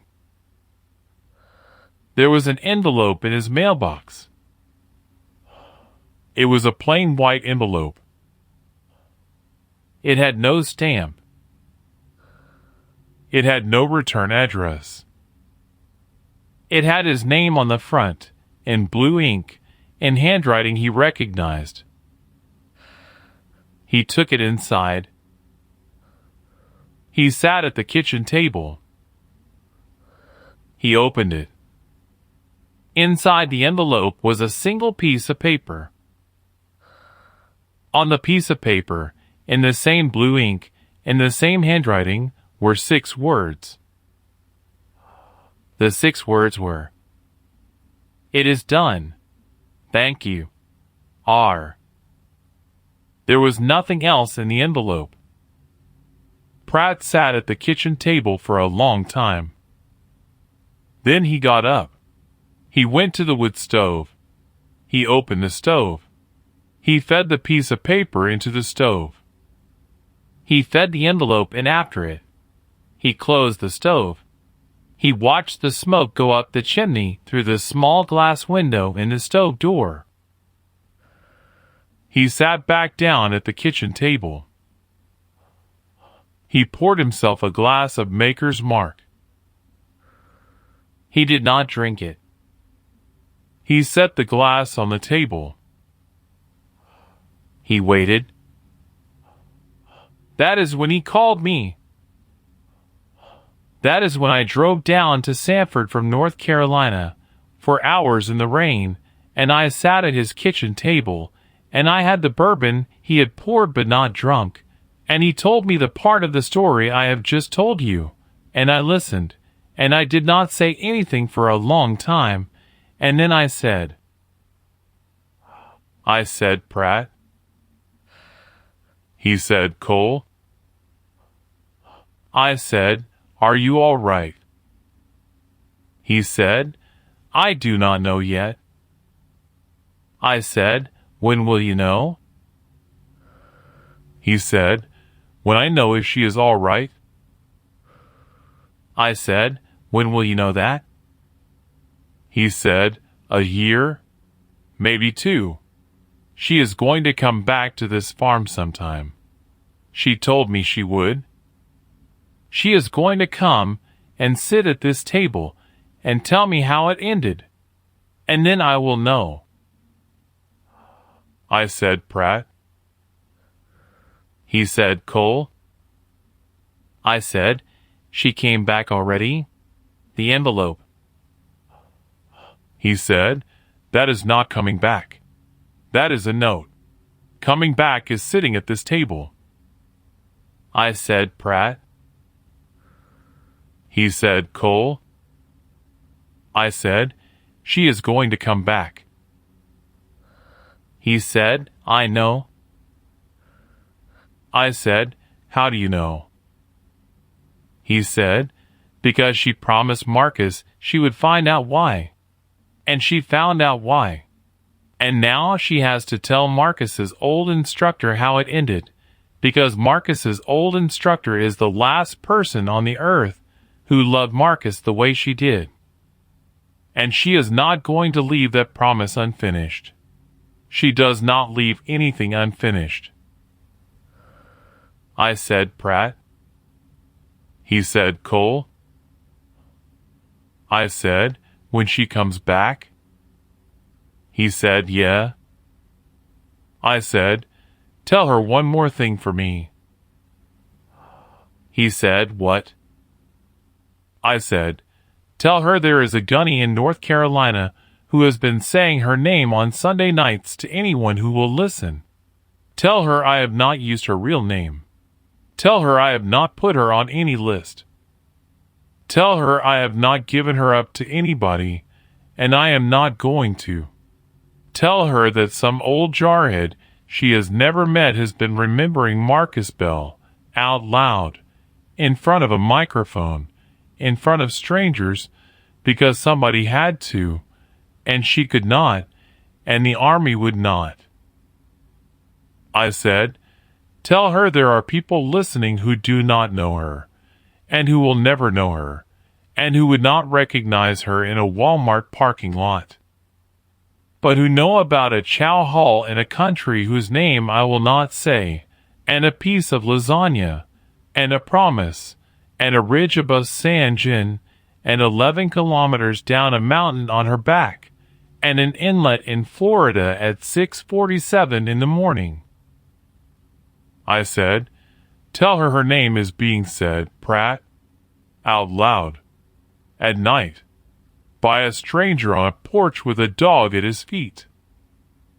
I said, tell her she is not the only one carrying it anymore. Pratt looked at me across his kitchen table. He did not say anything. He picked up the glass of Maker's Mark. He drank it down. He set the empty glass on the table. He said, Cole? I said, Pratt. He said, I'll tell her. I drove home that night, friend. 4 hours in the rain. I did not turn on the radio. I did not call Maggie. I got home at 23:46. Maggie was already in bed. Bishop was waiting for me at the back door. I sat on the porch for another hour. I am going to tell you what I thought about on that porch, in the rain, at midnight, alone, with my old dog asleep on the boards. I thought about Marcus Bell.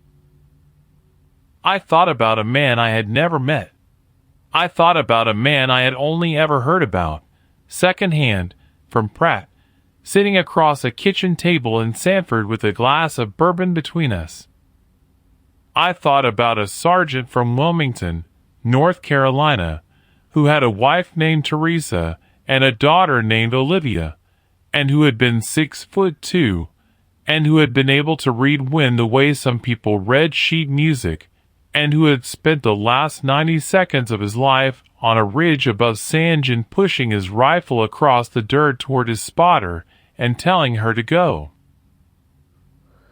I thought about that rifle. I thought about Riley carrying it down off the mountain on her back, along with him. 11 kilometers, 36 hours, mostly at night. I thought about that for a long time, friend. I thought about what it takes to put a man you love on your back and walk down a mountain with him in a country that wants you dead, when you have not slept in 4 days, when you have not eaten in 2, when your radio is dead, when your TOC has sold you, when the only thing on the earth that is still on your side is the rifle across your shoulders and the body across your back. I do not know what that takes. I have never had to find out. I hope I never do. I thought about a chow hall and a tray of lasagna and a promise. I thought about a woman at a Treasury Department desk in Washington who had a son named Daniel, who had been a ranger, who had died in Afghanistan in 2011, who had never gotten his own answer, and who had decided, at the end of her own road, to give somebody else's daughter the start of one. I thought about Pratt, sitting in a cabin in West Virginia, reading Blood Meridian for the 5th time, with his cell phone off, eating cold chili out of a can, waiting. I thought about a barn in Sanford with an empty place on the wall.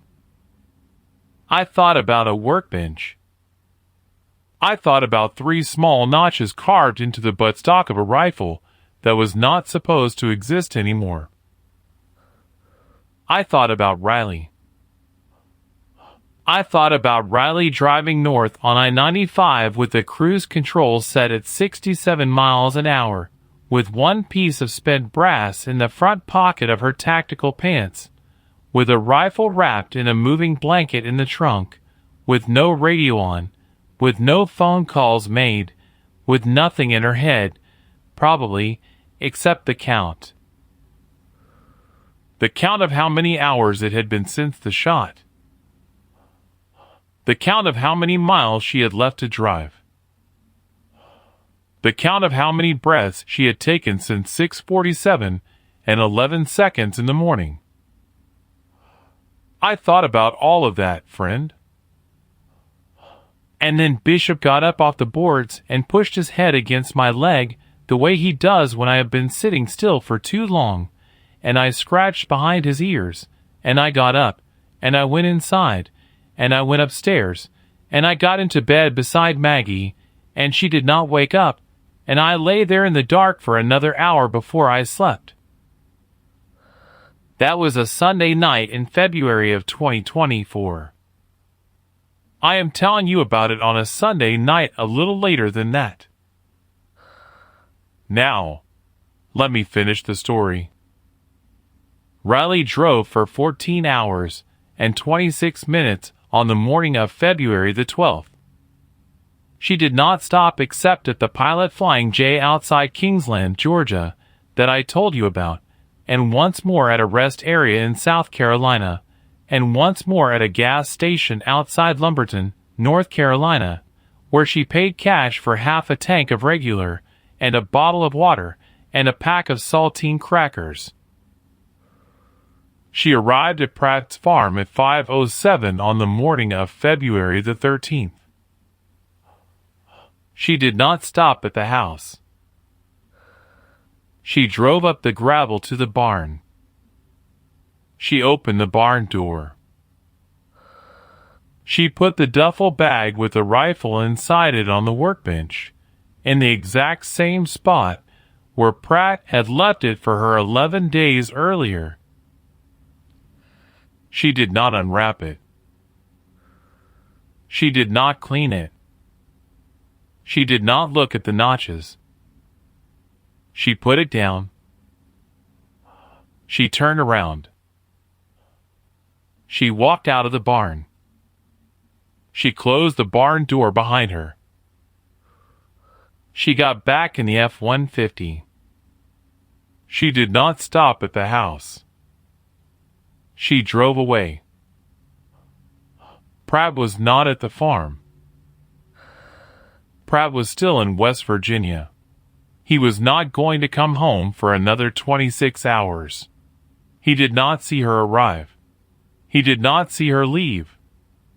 He did not see the rifle back on the bench until he walked into the barn at 15:42 on the afternoon of February the 14th and saw the duffel bag and stopped and stood there for a long time and then walked over to it and unzipped it and looked inside and saw the rifle wrapped in the moving blanket and saw, when he pulled the blanket back, that the chamber was empty, that the bolt was forward, that the safety was on, that the optic had been wiped clean of fingerprints, and that there was a single piece of brass laid on top of the action. A single piece of 7.62 by 51 NATO brass. Fired. Pratt picked up the brass. He looked at it. He turned it over in his hand. He held it for a long time. Then he put it in the front pocket of his jeans. He wrapped the rifle back up. He put the duffel bag in the trunk of his own truck. He drove to a place on his property that I am not going to tell you about, because Pratt did not tell me, and I did not ask, and that is between him and Marcus. He did something with the rifle there. The rifle has not been seen since. It has not been seen for 9 months, as I am telling you this story. I do not know if it will ever be seen again. I have my opinions about that, friend. I am going to keep them to myself. Now, let me tell you about Riley. Riley drove home from Pratt's farm on the morning of February the 13th. She arrived at her own house, a small rental in a town outside of Fort Benning, at 10:22 in the morning. She unloaded the F-150. She washed her clothes. She made a pot of coffee. She did not drink any of it. She slept for 16 hours. When she woke up, she made a phone call. She called Teresa Bell in Wilmington, North Carolina. Teresa was 41 years old by then. She had not remarried. She had not moved out of the house she had shared with Marcus. She was working as a substitute teacher at the elementary school where Olivia, now 11 years old, was finishing 5th grade. Riley said, "Teresa?" Teresa said, "Bones?" Riley said, "I want to come see you. Tomorrow. If that is all right." Teresa said, "Tomorrow is fine." Riley said, "I will be there in the afternoon." Teresa said, "Bones?" Riley said, "Yeah." Teresa said, "Is something wrong?" Riley said, "No." Teresa said, "Is something right?" Riley said, "I do not know yet." Teresa said, "Come tomorrow. We will figure it out." Riley drove to Wilmington the next day. She arrived at Teresa's house at 14:11 in the afternoon. Teresa met her on the porch. Olivia was at school. The house was quiet. There was a cardinal at the feeder in the front yard, sitting on the perch, eating sunflower seeds the way cardinals do. They sat on the porch. Teresa had a cup of tea. Riley had a glass of water. They did not talk for a long time. Then Teresa said, "Bones." Riley said, "Teresa?" Teresa said, "I am going to ask you a question, and you do not have to answer it. And if you do not answer it, I am not going to ask it again. And if you do answer it, we are never going to talk about it again. Either way, you are going to keep coming to Olivia's birthday party every year for the rest of your life, and you are going to keep being her aunt, and you are going to keep being my friend. Do you understand me?" Riley said, "Yes." Teresa said, "Did you find out who?" Riley sat with that for a long time. Then she said, "Yes." Teresa said, "Is it done?" Riley said, "Yes." Teresa nodded. She did not say anything for a long time. She drank her tea. She watched the cardinal. Then she said, "Bones." Riley said, "Teresa?" Teresa said, "Marcus would not have wanted that." Riley said, I know. Teresa said, he would have wanted you to write a letter. Riley said, I know. Teresa said, he would have wanted you to take it to the Inspector General, to the press, to a senator, to anyone who would listen. Riley said, I know.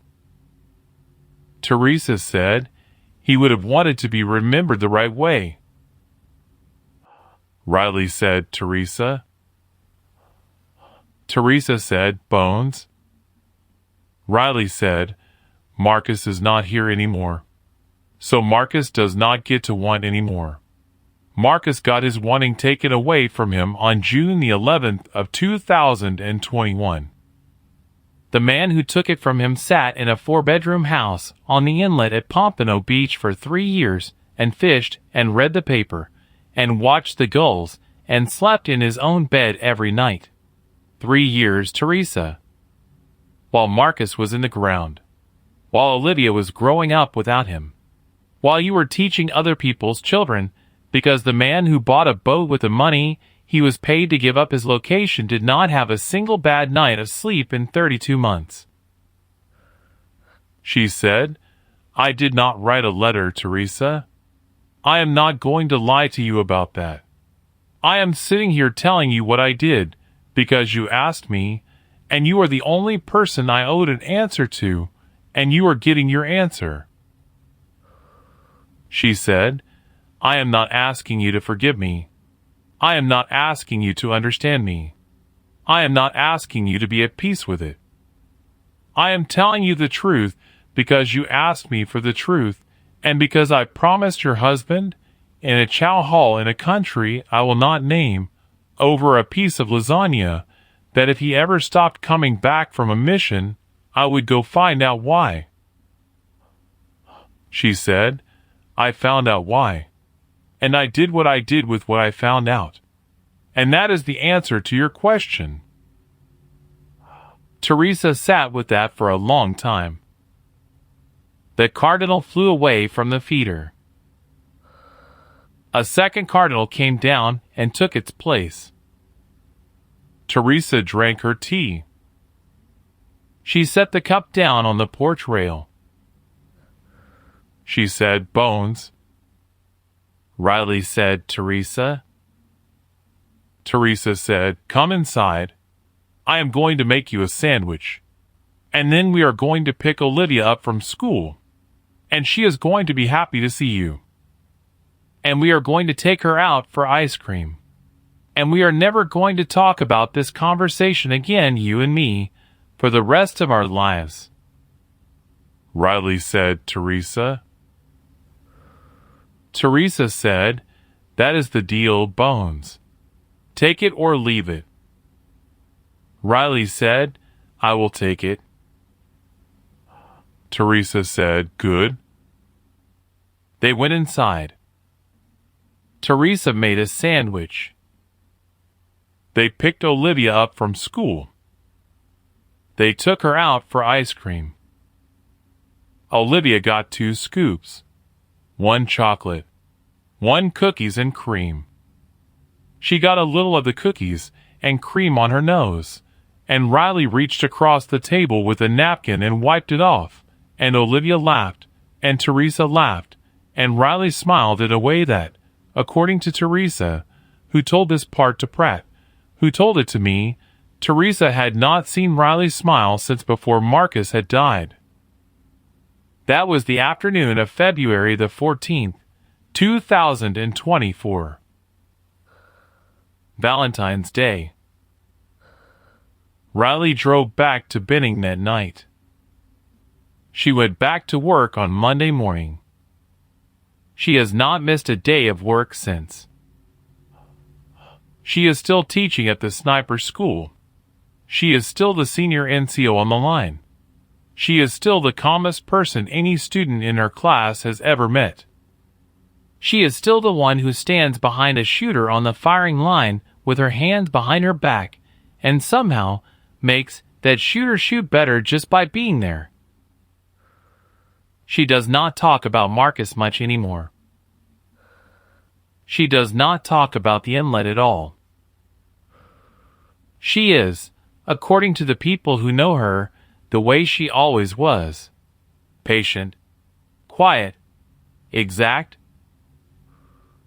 The only thing she does differently is on the morning of June the 11th. Every year, she takes the day off. She drives to Arlington. She goes to Section 60. She sits beside Marcus's headstone for as long as she needs to. She does not bring flowers. She does not bring a flag. She brings a small folding chair. She brings a thermos of coffee. She brings a paperback copy of Blood Meridian. She sits there, and she reads, and she drinks her coffee, and she does not say anything out loud. She has done this once. She is going to do it again next June, and the June after that, and the June after that. For as long as her knees let her walk to Section 60 under her own power. And when her knees do not let her any more, she has told Pratt, who told me, that she has already arranged for somebody to drive her. That is the part of the story I know. Now, hold on. I am going to tell you what happened to Colonel Ash Whitmore. Officially. Because the official record matters, friend. It matters because it is the only thing that gets written down, and the only thing that gets written down is the only thing that survives. And so the official record is the part of the story that you need to know about in case anybody ever tries to tell you a different version. The official record says Colonel Ash Whitmore, United States Army, retired, of Pompano Beach, Florida, was reported missing on the afternoon of February the 12th, 2024, after his 32-foot Grady White was recovered drifting 2 miles off Hillsborough Inlet by the United States Coast Guard. The official record says the Coast Guard conducted a search of approximately 1,100 square nautical miles of ocean off the southeast coast of Florida over the next 6 days. The official record says no body was recovered. The official record says the working theory was a medical event, a heart attack, possibly a stroke, consistent with the cardiac history documented in his most recent VA physical, leading to a fall overboard while he was alone on the deck. The official record says the case was closed as a presumed accidental death by drowning on April the 3rd, 2024. The official record does not mention a rental house. The official record does not mention a woman. The official record does not mention a single round of 7.62 by 51 NATO. The official record does not mention a wire transfer from a shell company in Panama. The official record does not mention a sister-in-law in Toledo. The official record does not mention Sergeant Marcus Bell. The unofficial record is what I have just told you. The unofficial record exists because Pratt told it to me, and I told it to you, and you are now one of the people who knows it, and that is how the unofficial record stays alive, friend. One porch at a time. One Sunday night at a time. One stranger to another. That is the deal. Now, one more thing.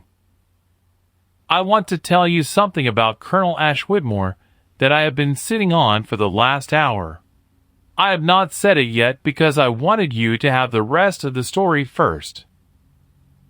When Pratt and I finally talked, 6 months after the inlet, on his back porch in Sanford, with Bishop asleep at our feet, Pratt told me one more thing about the colonel that he had not put in the manila folder, and that Riley had not put in her file, and that Holloway in the Treasury Department had not put in the records she pulled.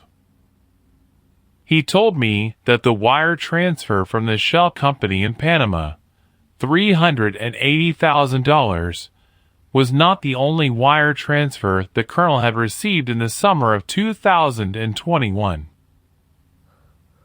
There had been a second one, smaller, $41,000, routed through a different bank, ending up in a different account. That account had not bought a house. That account had paid for a private boarding school in Switzerland for a 14-year-old girl who had been the daughter of a man at the compound on the morning of June the 11th, 2021. A man whose name I am not going to say. A man who had been the target of the mission Marcus Bell did not come back from. A man who had been on the kill list for 2 years. A man who, according to the report, was killed in the strike at 06:58 on the morning of June the 11th, when the F-16 dropped the JDM on the compound. According to the report, the wire transfer to the Swiss boarding school suggests something else. The wire transfer to the Swiss boarding school suggests that the strike on June the 11th hit a compound, all right, and killed people, all right. And one of those people was a man whose name was on a list. But the man whose name was on the list was not the same man as the man who was supposed to be on the list. The man on the list had not been at the compound that morning. The man at the compound had been a body double, used by the target to draw fire away from his actual location, killed in the strike, confirmed dead by the JDM. Photograph for the after-action report. The target himself had been 3 valleys over. The target himself had paid Colonel Ash Whitmore $380,000 to give up the location of the Overwatch team on the ridge, so that the rotary wing element could come in and kill the people who would otherwise have been watching when the target slipped out the back of the compound 20 minutes before the strike. The target himself had paid Colonel Ash Whitmore an additional $41,000 to put the target's daughter into a boarding school in Switzerland, so that the daughter would survive, even if the official record said the father had not, so that the line would continue. That is what Pratt told me on his back porch in Sanford, 6 months after the inlet. I asked Pratt how he knew. He said, "Cole, I have one more contact I have not told you about." I said, "Pratt?"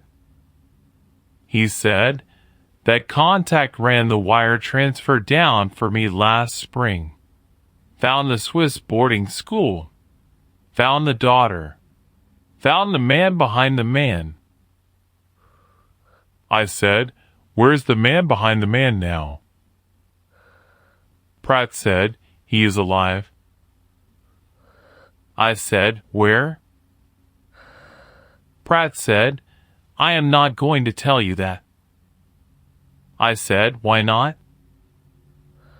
Pratt said, "Because Riley does not know yet. And the day Riley finds out is the day she stops teaching at Benning and starts driving again. And I am not going to be the man who hands her the next address." I said, "Pratt?" He said, "Cole?" I said, "When she finds out on her own?" He said, "She will find out on her own. She does not leave things unfinished. She is going to put it together inside of 2 years. Maybe less." I said, "And then?" He said, "Cole?" I said, "Pratt?" He said, "That is a story for another night. Now, sit with that for a second, friend. That is where I have to leave you tonight. because I do not know the next part yet. Pratt does not know the next part yet. Riley may or may not know the next part yet. And the man behind the man, somewhere in a city I am not going to name on a continent I am not going to name, is going about his business, and he is not afraid, because the official record says he died on the morning of June the 11th, 2021, and the official record is what survives. But the unofficial record exists.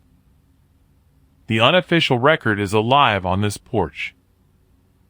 The unofficial record is alive in a small house outside of Fort Benning, Georgia, where a 34-year-old staff sergeant is asleep right now on a Sunday night in the late fall of 2024, with a dog tag of Sergeant Marcus Bell on a chain around her neck, and a paperback copy of Blood Meridian on the nightstand beside the bed, and a single piece of spent brass on the dresser across the room, set on top of a folded piece of paper that has 6 words written on it in blue ink in a handwriting that is not hers, and that, when you unfold the paper, reads, "When you find him, find me first."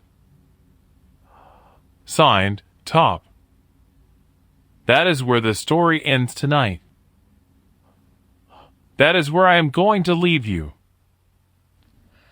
Now, before I let you go, I want to tell you something about the woman in this story, about Staff Sergeant Riley Maria Rosalia Garza, United States Army, about the 7-year-old girl on a ranch outside of Las Cruces, New Mexico, who learned from her grandfather in Spanish that 1 bullet is a tool and 2 bullets is a mistake admitting itself. I want to tell you that I have not used her real name in this telling. I have not used the real name of her spotter. I have not used the real name of her instructor.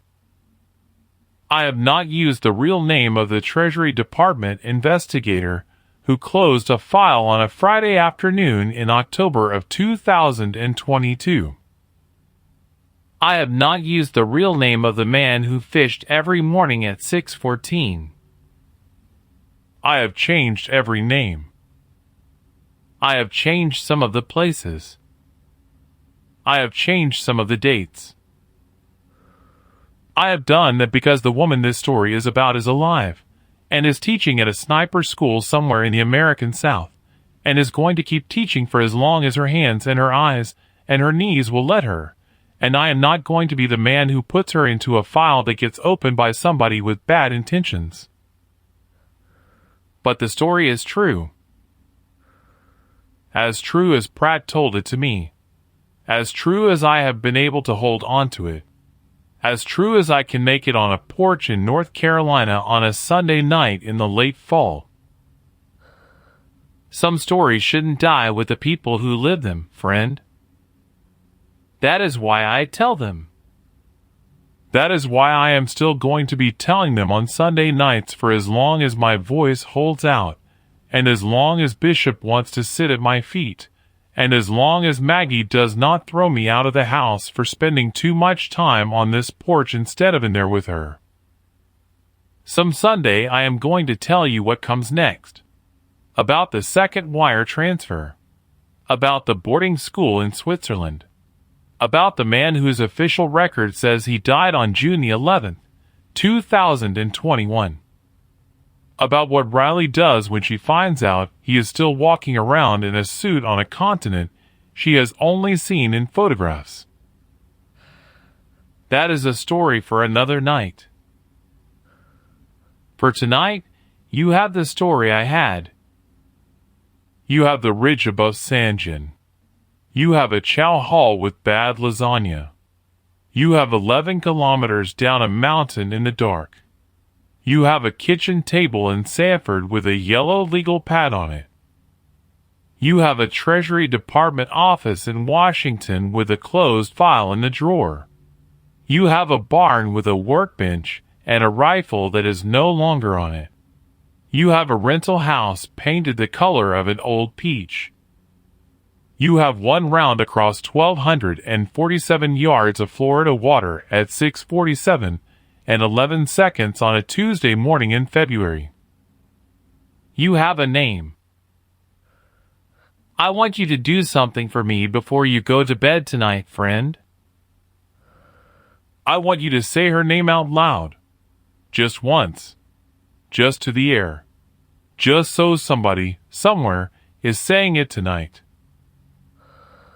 Her name is Sergeant Marcus Bell. Say it for him.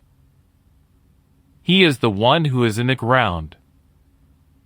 He is the one who cannot say his own name anymore. She is the one who is still standing on the line behind young shooters with her hands behind her back. She does not need her name said tonight. She is going to be all right. He is the one who needs it. Sergeant Marcus Bell, United States Army, Wilmington, North Carolina, husband of Teresa, father of Olivia, spotter to Bones, friend of Pratt. Killed on a ridge above Sanjin, Helmand Province, Afghanistan, on the 11th of June, 2021, at 06:56 in the morning local time, after taking 3 shots at a helicopter that had come for him because his battalion commander had sold him for $380,000 and a house on the inlet. 3 shots before he was hit. That is not a man who died in a training accident, friend. That is a man who died in a war that did not get reported. Say his name once before you go to bed. That is all I am asking. I will see you next Sunday. Pour yourself something. Sit on whatever porch you have. Scratch whatever dog you have behind the ears. Tell whatever wife or husband or friend or empty chair you have that you heard a story tonight from an old jarhead in North Carolina, and that you are going to remember it, and that the woman in it is still out there, and that the man behind the man is still out there, and that the story is not over. Some stories are not over, friend. This is one of them. Good night. Keep your powder dry.